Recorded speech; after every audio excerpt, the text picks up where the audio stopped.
ಗರಿ ಸರಿ ಸಾ ಸ ಸ ಸ ಸ ಸ ಸ ಸ ಮಗರಿ ಸರಿ ರಿ ರಿ ರಿ ರಿ ರಿ ರಿ ರಿ ಪ ಮಗರಿ ಗ ಗ ಗ ಗ ಗ ಗ ಗ ಗ ಗ ಮ ಗ ಮ ಪ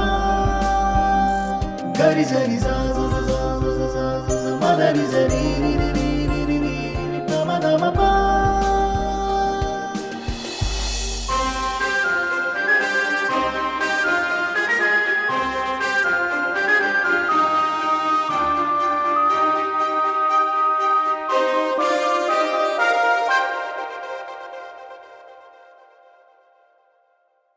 ಚಂದನ ವಾಹಿನಿಯ ಸಮಸ್ತ ವೀಕ್ಷಕರಿಗೂ ತಾರೆಯರ ಅಂತರಾಳದ ಮಾತುಗಳನ್ನು ಕೇಳುವ ತಾರಾಂತರಂಗ ಕಾರ್ಯಕ್ರಮಕ್ಕೆ ಆತ್ಮೀಯವಾದ ಸ್ವಾಗತ. ನಾನು ಶ್ಯಾಮ್ ಪ್ರಸಾದ್. ಪ್ರಿಯ ವೀಕ್ಷಕರೇ, ಈ ವಾರದ ನಮ್ಮ ಅತಿಥಿಗಳು ಕನ್ನಡ ಚಲನಚಿತ್ರರಂಗದ ಒಂದು ಜನಪ್ರಿಯ ಜೋಡಿ. ಈ ಜನಪ್ರಿಯ ಜೋಡಿ ಸುಮಾರು 20ಕ್ಕೂ ಹೆಚ್ಚು ಕನ್ನಡ ಚಿತ್ರಗಳನ್ನು ನಿರ್ಮಾಣ ಮಾಡಿದ್ದಾರೆ ಮತ್ತು 500ಕ್ಕೂ ಹೆಚ್ಚು ಚಿತ್ರಗಳನ್ನು ವಿತರಣೆ ಮಾಡಿದ್ದಾರೆ. ಇವರೇ ಜಯಣ್ಣ ಮತ್ತು ಭೋಗೇಂದ್ರ. ನಿಮ್ಮೆಲ್ಲರ ಪರವಾಗಿ ಅವರನ್ನು ಕಾರ್ಯಕ್ರಮಕ್ಕೆ ಆತ್ಮೀಯವಾಗಿ ಬರಮಾಡ್ಕೊಳ್ತೀನಿ. ಜಯಣ್ಣ ಅವರೇ, ಸ್ವಾಗತ ಕಾರ್ಯಕ್ರಮಕ್ಕೆ. ಭೋಗೇಂದ್ರ ಅವರೇ, ನಿಮಗೂ ಆತ್ಮೀಯವಾದ ಸ್ವಾಗತ ದೂರದರ್ಶನಕ್ಕೆ ಮತ್ತು ತಾರಾಂತರಂಗ ಕಾರ್ಯಕ್ರಮಕ್ಕೆ. Thank you. ನಮಸ್ಕಾರ ಶ್ಯಾಮ್ ಅವರೇ, ಥ್ಯಾಂಕ್ ಯು. ಜಯಣ್ಣ ಭೋಗೇಂದ್ರ ಜನಪ್ರಿಯ ಜೋಡಿಗಳು ಅನ್ನೋದು ಕನ್ನಡ ಚಿತ್ರರಂಗದಲ್ಲಿ ಬಹಳಷ್ಟಿದ್ದಾವೆ. ರಾಜನ್ ನಾಗೇಂದ್ರ ಅವರಾಗ್ಬೋದು, ಆ ರೀತಿಯಲ್ಲಿ. ಆದರೆ ನಿರ್ಮಾಣದಲ್ಲಿ ಬಹಳ ಕಮ್ಮಿ. ರಾಶಿ ಬ್ರದರ್ಸ್ನ ಒಂದು ಸತಿ ಬಹಳ ಹಿಂದೆ ಇದ್ದರು. ಆದರೆ ನೀವಿಬ್ಬರು ಬೇರೆ ಬೇರೆ ದಿಕ್ಕುಗಳಿಂದ ಬಂದು ಜೊತೆಯಾಗಿ ಕೂಡಿ ಕನ್ನಡ ಚಿತ್ರರಂಗನ ಕಳೆದ 25 ವರ್ಷಗಳಲ್ಲಿ ಒಂದು ದಿಕ್ಕನ್ನು ತೋರಿಸಿದವರು ಅನ್ನೋ ರೀತಿಯಲ್ಲೇ ನಿಮ್ಮನ್ನು ಎಲ್ಲರೂ ಪ್ರತಿಬಿಂಬಿಸಿದ್ದಾರೆ. ಈ ಜರ್ನಿ ಬಗ್ಗೆ ನಿಮ್ಮ ಜೊತೆ ಮಾತಾಡೋಣ. ಆಮೇಲೆ ಲೈಟರ್ ನೋಟ್ ಶುರು ಮಾಡಿಬಿಡ್ತೀನಿ. ಎಲ್ಲರಿಗೂ ಗೊತ್ತು ನೀವು ಜಯಣ್ಣ, ನೀವು ಭೋಗೇಂದ್ರ ಅಂತ. ಆದರೆ ನನ್ನ ರಿಸರ್ಚಲ್ಲಿ ನನಗೆ ಗೊತ್ತಾಗಿದ್ದು ನಿಮ್ಮಿಬ್ಬರದು ಇದು ಒರಿಜಿನಲ್ ಹೆಸರುಗಳಲ್ಲ ಅನ್ನೋದು. ಜಯಣ್ಣ ಅವರೇ, ನಿಮ್ಮಿಂದ ಶುರು ಮಾಡೋಣ. ನಾನು ಹುಟ್ಟಿದ್ದು ಇಲ್ಲೇ ಬೆಂಗಳೂರಿಂದ ಒಂದು 40 ಕಿಲೋಮೀಟರ್ ಆಗುತ್ತೆ. ಚೌಕಳ್ಳಿ ಅನ್ನೋ ಒಂದು ಸುಂದರವಾದ ಪುಟ್ಟ ಹಳ್ಳಿ. ಓಕೆ. 56 ವರ್ಷಕ್ಕೆ ಮುಂಚೆ. ನನ್ನ ಹೆಸರು ಧನಂಜಯ ಅಂತಲೇ ಮಡಗ್ತಾರೆ ಹುಟ್ಟಾಗ ನಮ್ಮ ಅಪ್ಪ ಅಮ್ಮ. ಆ ಧನಂಜಯ ಅಂತ ಒಂದು ಜಯ ಅಂತ ಕೊನೆಯಲ್ಲಿ ಬರುತ್ತಲ್ಲ, ಅದು ಜಯ ಹೋಗಿ ಜಯಣ್ಣ ಆಗುತ್ತೆ. ರೆಗ್ಯುಲರ್ ಆಗಿ ಇದು ಮಾಡಿ ಸ್ಕೂಲ್ಗೂ ಅದು ಜಯಣ್ಣ ಅಂತಲೇ ಎಂಟ್ರಿ ಆಗುತ್ತೆ. ನಾನು ಆ್ಯಕ್ಚುಲಿ ಸ್ಕೂಲ್ ಓದ್ಬೇಕಾದ್ರೆ ಹುಡುಗರುಗಳೆಲ್ಲ ರೇಗಿಸೋರು ಅಣ್ಣ ಅಣ್ಣ ಅಣ್ಣ. ಕೊನೆಯಲ್ಲಿ ಹುಡುಗರುಗಳಿಗೆಲ್ಲ ಅಣ್ಣ ಅಣ್ಣ ಅಂತ ಬಂದರೆ ನಮ್ಮ ಮನೇಲಿ ಇದು ಮಾಡಿದೆ, ಈಗ ನನ್ನ ಹೆಸರು ಈ ಥರ ಯಾಕೆ ಇಕ್ಕಿದ್ರಿ ಅಂತ ನಮ್ಮ ಅಪ್ಪ ಅಮ್ಮನಿಗೆ. ಚೆನ್ನಾಗ ಸುಮ್ಮನಿರು ಅಂತ ಹೇಳೋರು. ಬಟ್ ಅದು ಹೋಯ್ತಾ ಕಾಲೇಜ್ ಮುಗಿಸಿ ಬಿಸ್ನೆಸ್ಸಿಗೆ ಬಂದಮೇಲೆ ಆ ಹೆಸರು ಒಂದು ತೂಕ ಏನಿದೆ ಅನ್ನೋದು ಆಮೇಲೆ ಗೊತ್ತಾಗುತ್ತೆ ನನಗೆ. ಅಣ್ಣ ಅನ್ನೋ ಹೆಸರಿಗಿರೋ ಬೆಲೆ ಅವಾಗ ಗೊತ್ತಾಯಿತು. ತುಂಬ ಇಂಟ್ರೆಸ್ಟಿಂಗ್. ಅಷ್ಟೇ ಇಂಟ್ರೆಸ್ಟಿಂಗ್ ನಿಮ್ಮದು ಇದೆ, ನಿಮ್ಮ ಹೆಸರಿಂದೇನು. ಮೊದಲಿಟ್ಟಿದ್ದು ಭೋಗೇಂದ್ರ ಅಂತಲೇ. ಬಟ್ ನಮ್ಮ ಮಗು ಆದಮೇಲೆ ನಮ್ಮ ತಂದೆ ತಾಯಿ ಹೋಗಿ 500 ಹತ್ರ ಕೇಳಿದಾಗ ನಮ್ಮ ರಾಶಿ ಬಲಕ್ಕೆ ಅವರು ಯೋಗೇಂದ್ರ ಭಾಗ್ಯವೇಂದ್ರ ಅಂತ ಬರುತ್ತೆ ಇಡೀ ಅಂತ ಹೇಳಿದ್ರಂತೆ. ಅವ್ರು ಸ್ಕೂಲ್ಗೆ ಹೋದಾಗ ಮಾಸ್ಟ್ರು ಏನು ತಿಳ್ಕೊಂಡ್ರು, ಭೋಗೇಂದ್ರ ಅಂತ ಮಾಡಿಬಿಟ್ರು. ಆವತ್ತಿಂದ ಭೋಗೇಂದ್ರ ಅಂತ ಆಯಿತು. ನಾನು ಬುದ್ಧಿ ಕಂಡಾಗಿಂದ ನನ್ನ ಹೆಸರು ಚೆನ್ನಾಗಿಲ್ಲ ಅಂತ ನಮ್ಮ ತಂದೆ ಹತ್ರ ಎಲ್ಲ ಗಲಾಟೆ ಮಾಡಿದಾಗ ಅವರು ಈ ದಿನ ಹೇಳಿದ್ರು, ಭಾಗ್ಯವೇಂದ್ರ ಅಂತ ಇಟ್ಟಿದ್ದೆ, ಯೋಗೇಂದ್ರ ಅಂತ ನಿನ್ಗೆ ರಾಶಿಗೆ ಬಂದಿತ್ತು, ಅಲ್ಲಿ ಚೇಂಜ್ ಆಗೋಯ್ತು ಅಂತ. ಆದರೆ ಭಾಗ್ಯ ಚೆನ್ನಾಗೇ ಇದೆ ಇಬ್ಬರದು. ಇಲ್ಲ ಅವೆಲ್ಲ ಒಂದು ಅದೃಷ್ಟಗಳು ಅಷ್ಟೇ. ಬಟ್ ನಾನೆಲ್ಲೋ ಇದ್ದೆ, ಎಲ್ಲೋ ಬಂದೆ, ಏನೋ ಆಗಿದೆ, ಜೊತೆಲಿ ಅವ್ರು ಸೇರ್ತಾರೆ, ಅವ್ರ ಜೊತೆಲಿ ನಾವಿದ್ದೀವಿ ಅಂದರೆ ಏನೋ ನಮ್ದು ಅದೃಷ್ಟ ಅಷ್ಟೇ. ನೀವಿಬ್ಬರು ಜೊತೆಗೂಡೋಕ್ಕಿಂತ ಮುಂಚೆನೇ ಚಿತ್ರರಂಗದಲ್ಲಿ ಬೇರೆ ಬೇರೆ ವಿಭಾಗಗಳಲ್ಲಿ ಕೆಲಸ ಮಾಡ್ತಾ ಇದ್ರಿ. ಆದರೆ ನನಗೆ ಗೊತ್ತಿರೋ ಹಾಗೆ ಜಯಣ್ಣ ಅವರೇ, ನೀವು ಇಂಜಿನಿಯರ್ ಆಗಬೇಕಾಗಿತ್ತು. ಹೌದು. ಆದರೆ ನಮ್ಗೆ ಗೊತ್ತಿರೋ ಹಂಗೆ ಚಿತ್ರರಂಗದಲ್ಲಿ ನೀವು ಭಾರಿ ಸಂಕೋಚದ ಸ್ವಭಾವದ ವ್ಯಕ್ತಿಯಾಗಿದ್ರಿ. ನೂರಾರು ಚಿತ್ರಗಳ ಡಿಸ್ಟ್ರಿಬ್ಯೂಷನ್ ಮಾಡಿದ್ರು ಒಂದೇ ಒಂದು ಪ್ರೆಸ್ ಮೀಟಿಗೆ ಬರ್ತಾ ಇರಲಿಲ್ಲ. ಹೌದು. ಅಂಥವ್ರು ಆ ಸಂಕೋಚ ಸ್ವಭಾವದಿಂದನೇ ಇಂಜಿನಿಯರಿಂಗ್ನ ಕೈ ಬಿಡಬೇಕಾಯ್ತಲ್ವಾ? ಇಲ್ಲ, ಅದಕ್ಕೆ ಕಥೆ ತುಂಬ ದೊಡ್ಡದಾಗಿದೆ. ಆದರೂ ಬ್ರೀಫಾಗಿ ಹೇಳ್ತೀನಿ. ಈ ಥರ ಚೌಕಳ್ಳಿ ಅನ್ನೋ ಒಂದು ಹಳ್ಳಿಲಿ ಹುಡ್ತೀನಿ. ನಂದು ಪ್ರಾಥಮಿಕ ಸ್ಕೂಲು ಮತ್ತು ಹೈಸ್ಕೂಲೆಲ್ಲ ಅಲ್ಲೇ ಮುಗಿಯುತ್ತೆ, ಕನ್ನಡ ಮೀಡಿಯಮ್ನಲ್ಲಿ. ಡಿಸ್ಟಿಂಕ್ಷನಲ್ಲಿ ಪಾಸ್ ಆಗ್ತೀನಿ SLC. ಒಂದು ಬಡ ಕುಟುಂಬ, ಮಿಡ್ಲ್ ಕ್ಲಾಸಿಗಿನ್ನ ಸ್ವಲ್ಪ ಕಡಿಮೆ ಇರೋ ಕುಟುಂಬದಲ್ಲಿ ಹುಟ್ಟಿದ್ದೀನಿ. ಸರಿ, ನಮ್ಮ ತಂದೆ ಕರ್ಕೊಂಬಂದು ವಿವಿಪುರಂ ಕಾಲೇಜ್ನಲ್ಲಿ PUC ಸೇರಿಸ್ತಾರೆ ಬೆಂಗಳೂರಿನಲ್ಲಿ. ಅಪ್ ಆ್ಯಂಡ್ ಡೌನ್ ಮಾಡೋದು. ಸೈನ್ಸ್ ಕೊಡಿಸ್ತಾರೆ. ಅಲ್ಲಿ ಡಿಸ್ಟಿಂಕ್ಷನಲ್ಲಿ ಪಾಸ್ ಆಯ್ತೀನಿ ಸೆಕೆಂಡ್ ಇಯರ್ PUCಲಿ. ಫಸ್ಟ್ ಮೆರಿಟಲ್ಲೇ ನನಗೆ ಫಸ್ಟ್ ಲೀಸ್ಟಲ್ಲೇ RV ಕಾಲೇಜಲ್ಲಿ ಎಂಜಿನಿಯರಿಂಗ್ ಸೀಟ್ ಸಿಗುತ್ತೆ. ಫೀಸ್ ಬಂದು ಅವಾಗ ಬರೀ 2-2.5 ಸಾವಿರ ಅಷ್ಟೇ. ಅದು ರೂರಲ್ ಕೂಡ ಮಿಕ್ಸ್ ಆಗಿರುತ್ತೆ ಅದರಲ್ಲಿ. ಒಂದು ನನ್ನ 96% ಇತ್ತು ಅವಾಗ. 96% ಪಾಸಾಗಿ RV ಕಾಲೇಜಲ್ಲಿ ಸೇರ್ಕೋತೀನಿ. ಅಲ್ಲಿಂದ ಬಂದರೆ ಊರಿಗೆ ಅಪ್ ಆ್ಯಂಡ್ ಡೌನ್ ಮಾಡ್ತಾಯಿರ್ತೀನಿ. ನಮ್ಮ ತಂದೆ ತೀರೋಗ್ಬಿಟ್ಟಾಗ ಅನಿವಾರ್ಯವಾಗಿ ನಮ್ಮ ಮಾವರು ಬಂದಿರ್ತಾರೆ ಬೆಂಗಳೂರಿಂದ. ಅವರು ಬೆಂಗಳೂರು ಕರ್ಕೊಂಬರ್ತಾರೆ ಓದೋಕ್ಕೆ ಅಂತ. ನಮ್ಮ ತಂದೆ ನಮ್ಮ ಮಾವ್ರ ಕೈ ಹಿಡ್ದು ಕೊಟ್ಬಿಟ್ಟು ಕೇಶವಮೂರ್ತಿ ಅಂತ ಅವ್ರ ಹೆಸರು ಸೋತಾಗ್ಬಿಡ್ತಾರೆ. ಮಗನ ನೋಡ್ಕೊ ಅಂತ. ಎಸ್. ನೆಕ್ಸ್ಟೇ ಕಾರ್ಯ ಮುಗಿಯುತ್ತೆ. ಮುಗಿದಾಗ ನಮ್ಮ ಅವರು ಕಾರ್ಯ ಮುಗಿಸ್ಕೊಂಡು 11 ದಿವಸದ ತಿಥಿನ ಮುಗಿಸ್ಕೊಂಡು ಕರ್ಕೊಂಬರ್ತಾರೆ. ಇಲ್ಲಿ ಓದಕ್ಕೆ ಬರ್ತೀನಿ. ಮೈಸೂರು ರೋಡಲ್ಲಿ ಕಸ್ತೂರಿ ಬಾನಗರ ಅಂತ ಅವ್ರ ಮನೇಲೇ ನಾನು 5 ವರ್ಷ ಅವ್ರ ಮನೇಲೇ ಬೆಳೆದೆ. ಅವರೇ ನನ್ನೆಲ್ಲ ತುಂಬ ಚೆನ್ನಾಗಿ ನೋಡಿಕೊಂಡ್ರು. ಅವ್ರು 4 ಜನ ಅಣ್ಣ ತಮ್ಮಂದಿರು, ಕೇಶವಮೂರ್ತಿ, ವೇಣುಗೋಪಾಲ್, ನಾರಾಯಣ ಮೂರ್ತಿ, ನರಸಿಂಹಮೂರ್ತಿ ಅಂತ. ಅಲ್ಲಿ ವೇಣುಗೋಪಾಲ್ ಅವ್ರಿಗೆ ನಮ್ಮ ಅಕ್ಕನ ಮದುವೆ ಮಾಡಿಕೊಟ್ಟಿದ್ದೀವಿ, ನಮ್ಮ ದೊಡ್ಡಪ್ಪನ ಮಗನ ಶಶಿಕಲಾ ಅಂತ.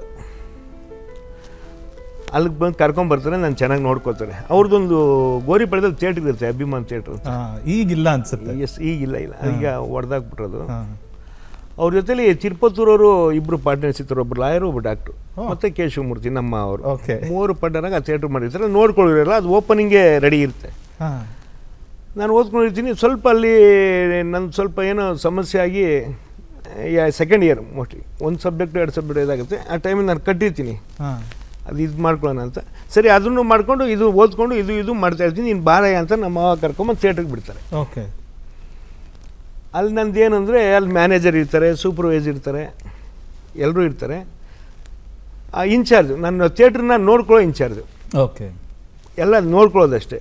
ರೈಟ್. ಅದ್ರ ಜೊತೆಲಿ ಬಾಲ್ಕನಿ ಬುಕ್ಕಿಂಗ್ನಲ್ಲಿ ಟೀ ಇಟ್ಕೊಳ್ಳೋದು. ಓಕೆ. ಇದು ಬಂದು 94. ರೈಟ್. 94ಅಲ್ಲಿ ಸರಿ ಅಲ್ಲಿಗೆ ಬಂದು ಕರ್ಕೊಂಬಂದುಬಿಟ್ರು. ನಮಗೂ ವಸ್ತು. ನನಗೆ ಬೇಸಿಕ್ ಸಂಬಳ ಬಂದು 500 ರೂಪೀಸ್, ಮೊದಲನೇ ತಿಂಗಳ ಸಂಬಳ. ಮಾತಾಡಿದ್ರು, ನನಗೂ ಖುಷಿ ಆಯಿತು. ಓಕೆ, ಅದು ಮಾಡ್ಕೊಂಡು ಇದು ಮಾಡೋಣ, ತೊಂದರೆ ಇಲ್ಲ ಅಂದ್ಬಿಟ್ಟು ಹೆಂಗೋ ಬ್ಯಾಲೆನ್ಸ್ ಮಾಡೋಣ ಅಂದ್ಬಿಟ್ಟು ಬರ್ತೀನಿ. ಆವಾಗ ನೂರುಲ್ಲ ಅನ್ನೋ ಒಬ್ರಿಗೆ ಥಿಯೇಟ್ರ್ ಲೀಸಿಗೆ ಕೊಟ್ಟಿರ್ತಾರೆ. ಸರಿ, ನಾವು ಅವರು ಸಿನಿಮಾ ತಂದು ಆಗ್ತಾ ಇರ್ತಾರೆ, ನಾವು ನೋಡ್ಕೋತಾ ಇರ್ತೀವಿ. ನಮ್ಮ ಕೆಲಸ ಏನಿದೆ ನೋಡ್ಕೋತೀನಿ. ನಾನು ಬೇರೆ ಖರ್ಚುಕೊಳ್ಳೋದು, ಥಿಯೇಟ್ರದೆಲ್ಲ ಬರೆಯೋದು, ಬುಕ್ಕಿಂಗ್ ಟಿಕೆಟ್ ಕೊಡೋದು, ಈ ಕೆಲಸ ಮಾಡ್ತಾಯಿರ್ತೀನಿ. ಅವ್ರು 1 ವರ್ಷ ಹಂಗೆ ನಡೆಸ್ತಾರೆ. ಅವ್ರ ಕೈಲಿ ಆಗಲ್ಲ ಥಿಯೇಟ್ರ್ ನಡೆಸೋಕ್ಕೆ. ಓಕೆ. ಅವ್ರು ಲೀಸಿಗೆ ಮಾಡ್ಕೊಂಡಿದ್ರು, ಥಿಯೇಟ್ರ್ ಬಿಡೋ ಪರಿಸ್ಥಿತಿ ಬರುತ್ತೆ, ಬಿಟ್ಟುಬಿಡ್ತಾರೆ. ಆವಾಗ ನಮ್ಮ ಮಾವ ಕೇಶವಮೂರ್ತಿ ಅವರು ಮತ್ತು ಆ ಡಾಕ್ಟ್ರು, ಲಾಯರು ಇಬ್ಬರು ಪಾರ್ಟ್ನರ್ಸ್ ಏನು ಮಾಡ್ತಾರೆ, ನಾವೇ ಮಾಡೋಣ ಅಂತ ಬಂದು ಒಂದು ಮೀಟಿಂಗ್ ಮಾಡ್ತಾರೆ.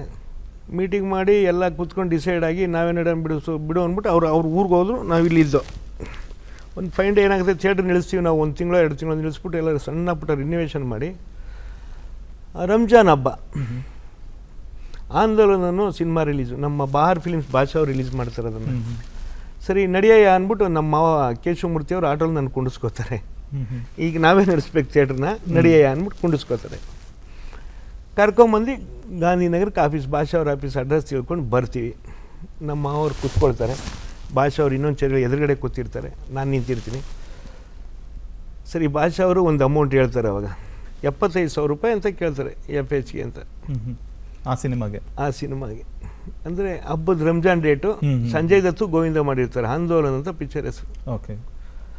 ಸರಿ, ನಾನು ವ್ಯಾಪಾರ ಸ್ಟಾರ್ಟ್ ಮಾಡ್ತೀನಿ. ಫಸ್ಟ್ ಟೈಮ್ 35,000 ರೂಪಾಯಿ ಕೇಳ್ತೀನಿ. ಹಂಗೆಲ್ಲ ಆಗಲ್ಲ, ಹಂಗೆ ಹಿಂಗೆ ಅಂತ ನಮ್ಮ ಭಾಷೆಯವ್ರು, ಬಹಾರ್ ಫಿಲಿಮ್ಸ್ ಭಾಷೆಯವರು. ಕೊನೆಗೆ ಅವ್ರು 50,000ಕ್ಕೆ ಬರ್ತಾರೆ. ನಾನು ಹೋಗೋದೇ ಇಲ್ಲ, 35 ಇರ್ತೀನಿ. 40ಕ್ಕೆ ಬರ್ತಾರೆ, ಹೋಗೋದೇ ಇಲ್ಲ 30.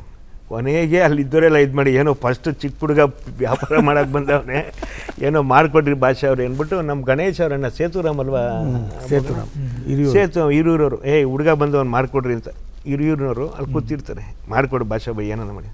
ಸರಿ, ಅವರೇ ಹೇಳಿ 37,000 ರೂಪಾಯಿಗೆ ಸೆಟ್ಲ್ ಆಗುತ್ತೆ. ಸರಿ, ಅಲ್ಲೇ ಆಯಿತು, ಮಾಡ್ಕೊ ಹೋಗು ಅಂದ್ಬಿಟ್ಟು ಅಗ್ರಿಮೆಂಟ್ ಮಾಡಿ ಸೈನ್ ಹಾಕಿಸ್ಕೊಂಡು ಪೋಸ್ಟ್ ಎಲ್ಲ ಕೊಡ್ತಾರೆ. ಪೋಸ್ಟನ್ನು ಹೆಗಲ ಮೇಲೆ ಹಿಂಗೆ ಮಾಡ್ಕೋತೀನಿ. ನಮ್ಮ ಅವ್ರ ಜೊತೇಲಿ ಇರ್ತಾರೆ. ಆಚೆಗೆ ಬರ್ತೀವಿ, ಆಟೋಲ್ಲಿ ಕೂತ್ಕೊಳ್ತೀವಿ, ಥಿಯೇಟ್ರಿಗೆ ಬಂದು ಇಳಿತೀವಿ. ಸರಿ, ನಮ್ಮ ಮಾವ ಹೆಗಲ ಮೇಲೆ ಕೈ ಹಾಕ್ಬಿಟ್ಟು, ಮಗನೇ ನೀನೇನು ತಲೆ ಕೆಡಿಸ್ಕೊಬಿಡ, ನಿನಗೆ ವ್ಯಾಪಾರ ಬರ್ತದೆ, ಇನ್ನು ನಾನೇನು ಬರಲ್ಲ, ನೀನು ಮಾಡ್ಕೊಂಡು ಹೋಗು ವ್ಯಾಪಾರ ಅಂದ್ಬಿಟ್ಟು ಆವತ್ತು ಹಂಗೆ ಬಿಡ್ತಾರೆ. ಅಲ್ಲಿ ಸ್ಟಾರ್ಟ್ ಆಗುತ್ತೆ ಅದು. ಸೊ ನೀವು ಇಂಜಿನಿಯರಿಂಗ್ ಬಿಡೋದಕ್ಕೆ ಕಾರಣ ಏನಾಯಿತು? ಇಂಜಿನಿಯರಿಂಗ್ ಬಿಡೋದಕ್ಕೆ ಕಾರಣ ಬಂದು ನನ್ನ ಫೀಸ್ ಇದ್ದಿದ್ದು 2,500. ಆ ಫೀಸ್ ಕಟ್ಟೋಕ್ಕೂ ಶಕ್ತಿ ಇಲ್ಲದೆ ನಮ್ಮ ಅಪ್ಪ ತೀರೋಗೋ ಟೈಮಲ್ಲಿ ನಮ್ಮ ಮಾವ್ರ ಕೈ ಹಿಡಿದು ಕೊಡ್ತಾರೆ. ಬರ್ತಾರೆ, ನಮ್ಮ ಮಾವ ವೇಣುಗೋಪಾಲ್ ಅವರೇ ಫೀಸ್ ಕೊಡ್ತಾರೆ ಫಸ್ಟ್ ಇಯರ್ದು. ಸರಿ ಅದಾದಮೇಲೆ ಥಿಯೇಟ್ರ್ ಓಪನ್ ಆಗುತ್ತೆ. ಈಗ ನನಗೇನು ಅಂದರೆ ನೆಕ್ಸ್ಟ್ ಇಯರ್ದು ಅವ್ರ ಹತ್ರ ಕೇಳೋಕೆ ಭಯ, ಬೇಜಾರು, ಭಯ ಎಷ್ಟು ಅಂತ ಪಾಪ ಅವ್ರನ್ನ ಇದು ಮಾಡಿ. ಬಟ್ ಅವ್ರು ಕೊಟ್ಕೊಂಡೇ ಬಂದಿದ್ರು. ಈ ಥಿಯೇಟ್ರಿಗೆ ಸೇರ್ಕೊಂಡಲ್ಲ, ನನಗೆ ಆ ಕಡೆ ಇಂಟ್ರೆಸ್ಟೇ ಹೋಗ್ಬಿಡ್ತು. ಇಲ್ಲಿ ಏನಾಯಿತು, ಥಿಯೇಟ್ರ್ನಲ್ಲಿ ನಾವು ಬುಕ್ಕಿಂಗ್ ಕ್ಲರ್ಕಾಗಿ 500 ರೂಪೀಸ್ ಸಂಬಳ ಅಂತ ಹೇಳಿದ್ನಲ್ಲ, ಅಲ್ಲಿ ಆವಾಗ ನಿಮಗೆ ಗೊತ್ತಿರ್ಬೋದು 95 ಪೈಸಾ ಟಿಕೆಟು, ಒಂದು 45 ಪೈಸಾ, ಒಂದು 22 ಪೈಸೆ, 20 ಪೈಸಾ, 5 ಪೈಸಾ 10 ಪೈಸಾ ಮಾರ್ಜಿನ್ ಇತ್ತು. ಅಲ್ಲೊಂದು ಸ್ವಲ್ಪ ದುಡ್ಡು ಸಿಗೋದು, ಸಂಬಳನೂ ಸಿಗೋದು. ಈ ಸಿನಿಮಾ ಇದಕ್ಕೆ ಬಂದ ಮೇಲೆ ಅದ್ರ ಮೇಲೆ ಇಂಟ್ರೆಸ್ಟ್ ಹೋಗ್ಬಿಟ್ಟು ಅದು ಡಿಸ್ಕಂಟಿನ್ಯೂ ಆಗಬೇಕು.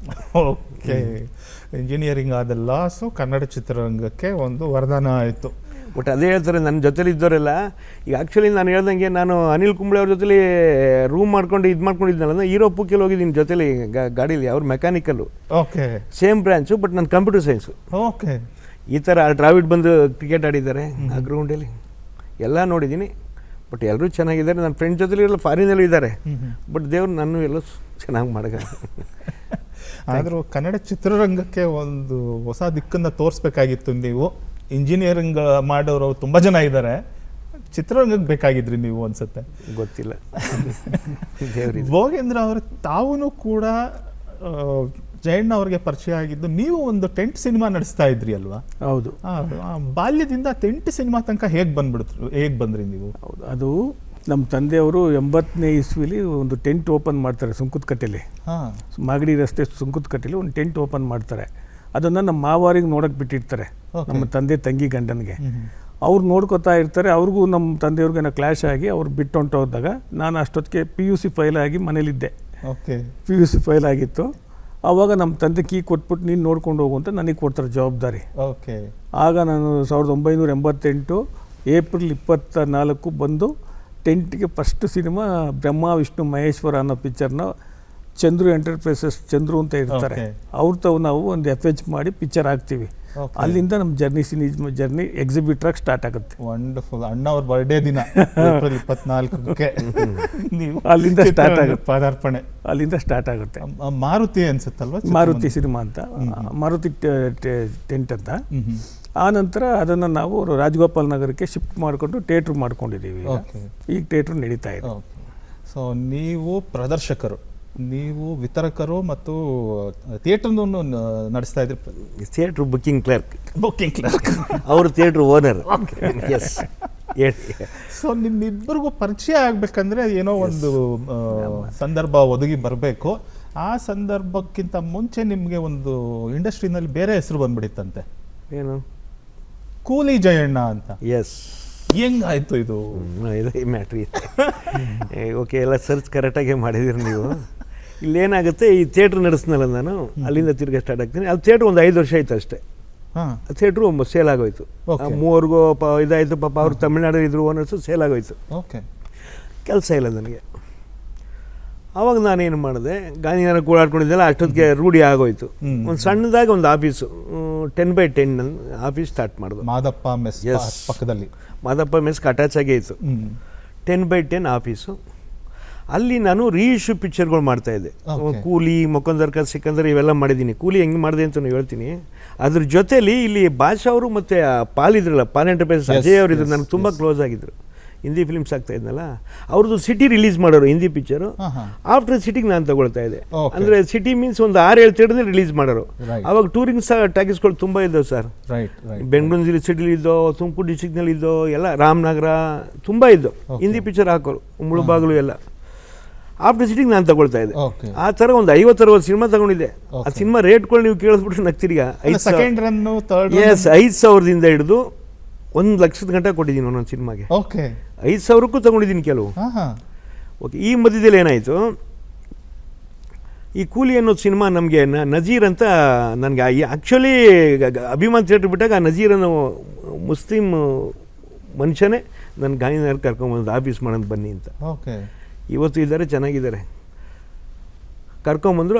ಅವರು ಬಾಂಬೆ ಕರ್ಕೊಂಡು ಹೋಗ್ತಾರೆ. ಅಲ್ಲಿ 1,00,000 ರೂಪಾಯಿ ಕೊಟ್ಟು ಕೂಲಿ ಅನ್ನೋ ಒಂದು ಸಿನಿಮಾ ಮಾಡ್ತೀವಿ ನಾವು. ರೈಟ್ಸ್ ತಗೊಂಬರ್ತೀವಿ. ರೀಇಶ್ಯೂ ಮನಮೋಹನ್ ದೇಸಾಯಿ ಕೂಲಿ ಸಿನಿಮಾ ತಗೊಂಬರ್ತೀವಿ.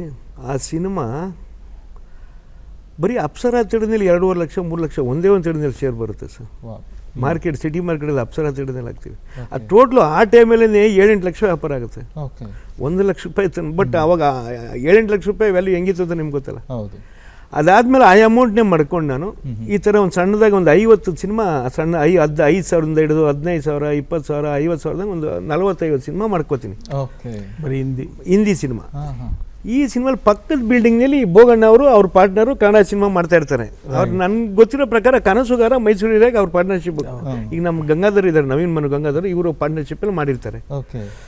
ಅಲ್ಲಿಗೆ ಬಂದು ಹೋಗ್ತಾ ಇರ್ತಾರೆ, ಥಿಯೇಟ್ರ್ ಇರ್ತದೆ, ರೈಟ್. ಜೊತೆಲಿ ಡಿಸ್ಟ್ರಿಬ್ಯೂಷನ್ ಅವರು ಮಾಡಿದರು ಓಕೆ. ನಮ್ಮ ಹತ್ರ ಬರೋಕ್ಕೆ ಮುಂಚೆನೆ. ಸರಿ ಸರಿ ಸರಿ. ಅವ್ರ ಥಿಯೇಟರ್ನಲ್ಲಿ ಹಿಂದಿ ಸಿನಿಮಾ ಮಾರ್ನಿಂಗ್ ಶೋ ಆಗ್ತಾ ಇರ್ತಾರೆ ಆ ಟೈಮಲ್ಲಿ. ಓಕೆ. ಈ UP, ಕಲ್ಕತ್ತಾ, ಬಿಹಾರ್ನವರೆಲ್ಲ ಇರ್ತಾರಲ್ಲಿ ಅವ್ರು ಮಾರ್ನಿಂಗ್ ಶೋಗೆ ಬರ್ತಾಯಿದ್ರು. ಅವ್ರು ಮಾರ್ನಿಂಗ್ ಶೋ ಹಾಕಕ್ಕೆ ನನ್ನ ಹತ್ರ ಸಿನಿಮಾಗೆ ಬರ್ತಾರೆ. ಓಕೆ. ಅಲ್ಲಿ ಪರಿಚಯ ಆಗ್ತದೆ. ಕೇಳಿ, ಅದು ತುಂಬ ಚೆನ್ನಾಗಿದೆ. ಅದು ಆ 3 ತಿಂಗಳು ತುಂಬ ಚೆನ್ನಾಗಿದೆ. ಯಾಕೆ ಒಂದಾದು ಏನು ಇವತ್ತು ಜೊತೆಲಿ ಯಾಕೆ ಹಿಂಗಿದ್ದೀವಿ ಅನ್ನೋದು, ಹಿಂದಿ ಸಿನಿಮಾಗೆ ಹಾಕ್ತಾರೆ ಬರ್ತಾ ಇರ್ತಾರೆ, ವಾರಕ್ಕೂ ಹಾಕ್ಬೇಕಲ್ಲ, ಆವಾಗ ರೂಢಿ ಆಗುತ್ತೆ. ಬೇರೆ ಆಫೀಸಲ್ಲಿ ಆಗ್ತಾಯಿದ್ರೆ ಆಮೇಲೆ ನನ್ನ ಹತ್ರ ಜಾಸ್ತಿ ಸಿನಿಮಾ ಅಂತ ಗೊತ್ತಾಯಿತು, ಬಂದರು. ಒಂದು 3 ತಿಂಗಳು ಆ ಜರ್ನಿ ಹಂಗೆ ಆಗುತ್ತೆ. 3 ತಿಂಗಳು ಓಕೆ.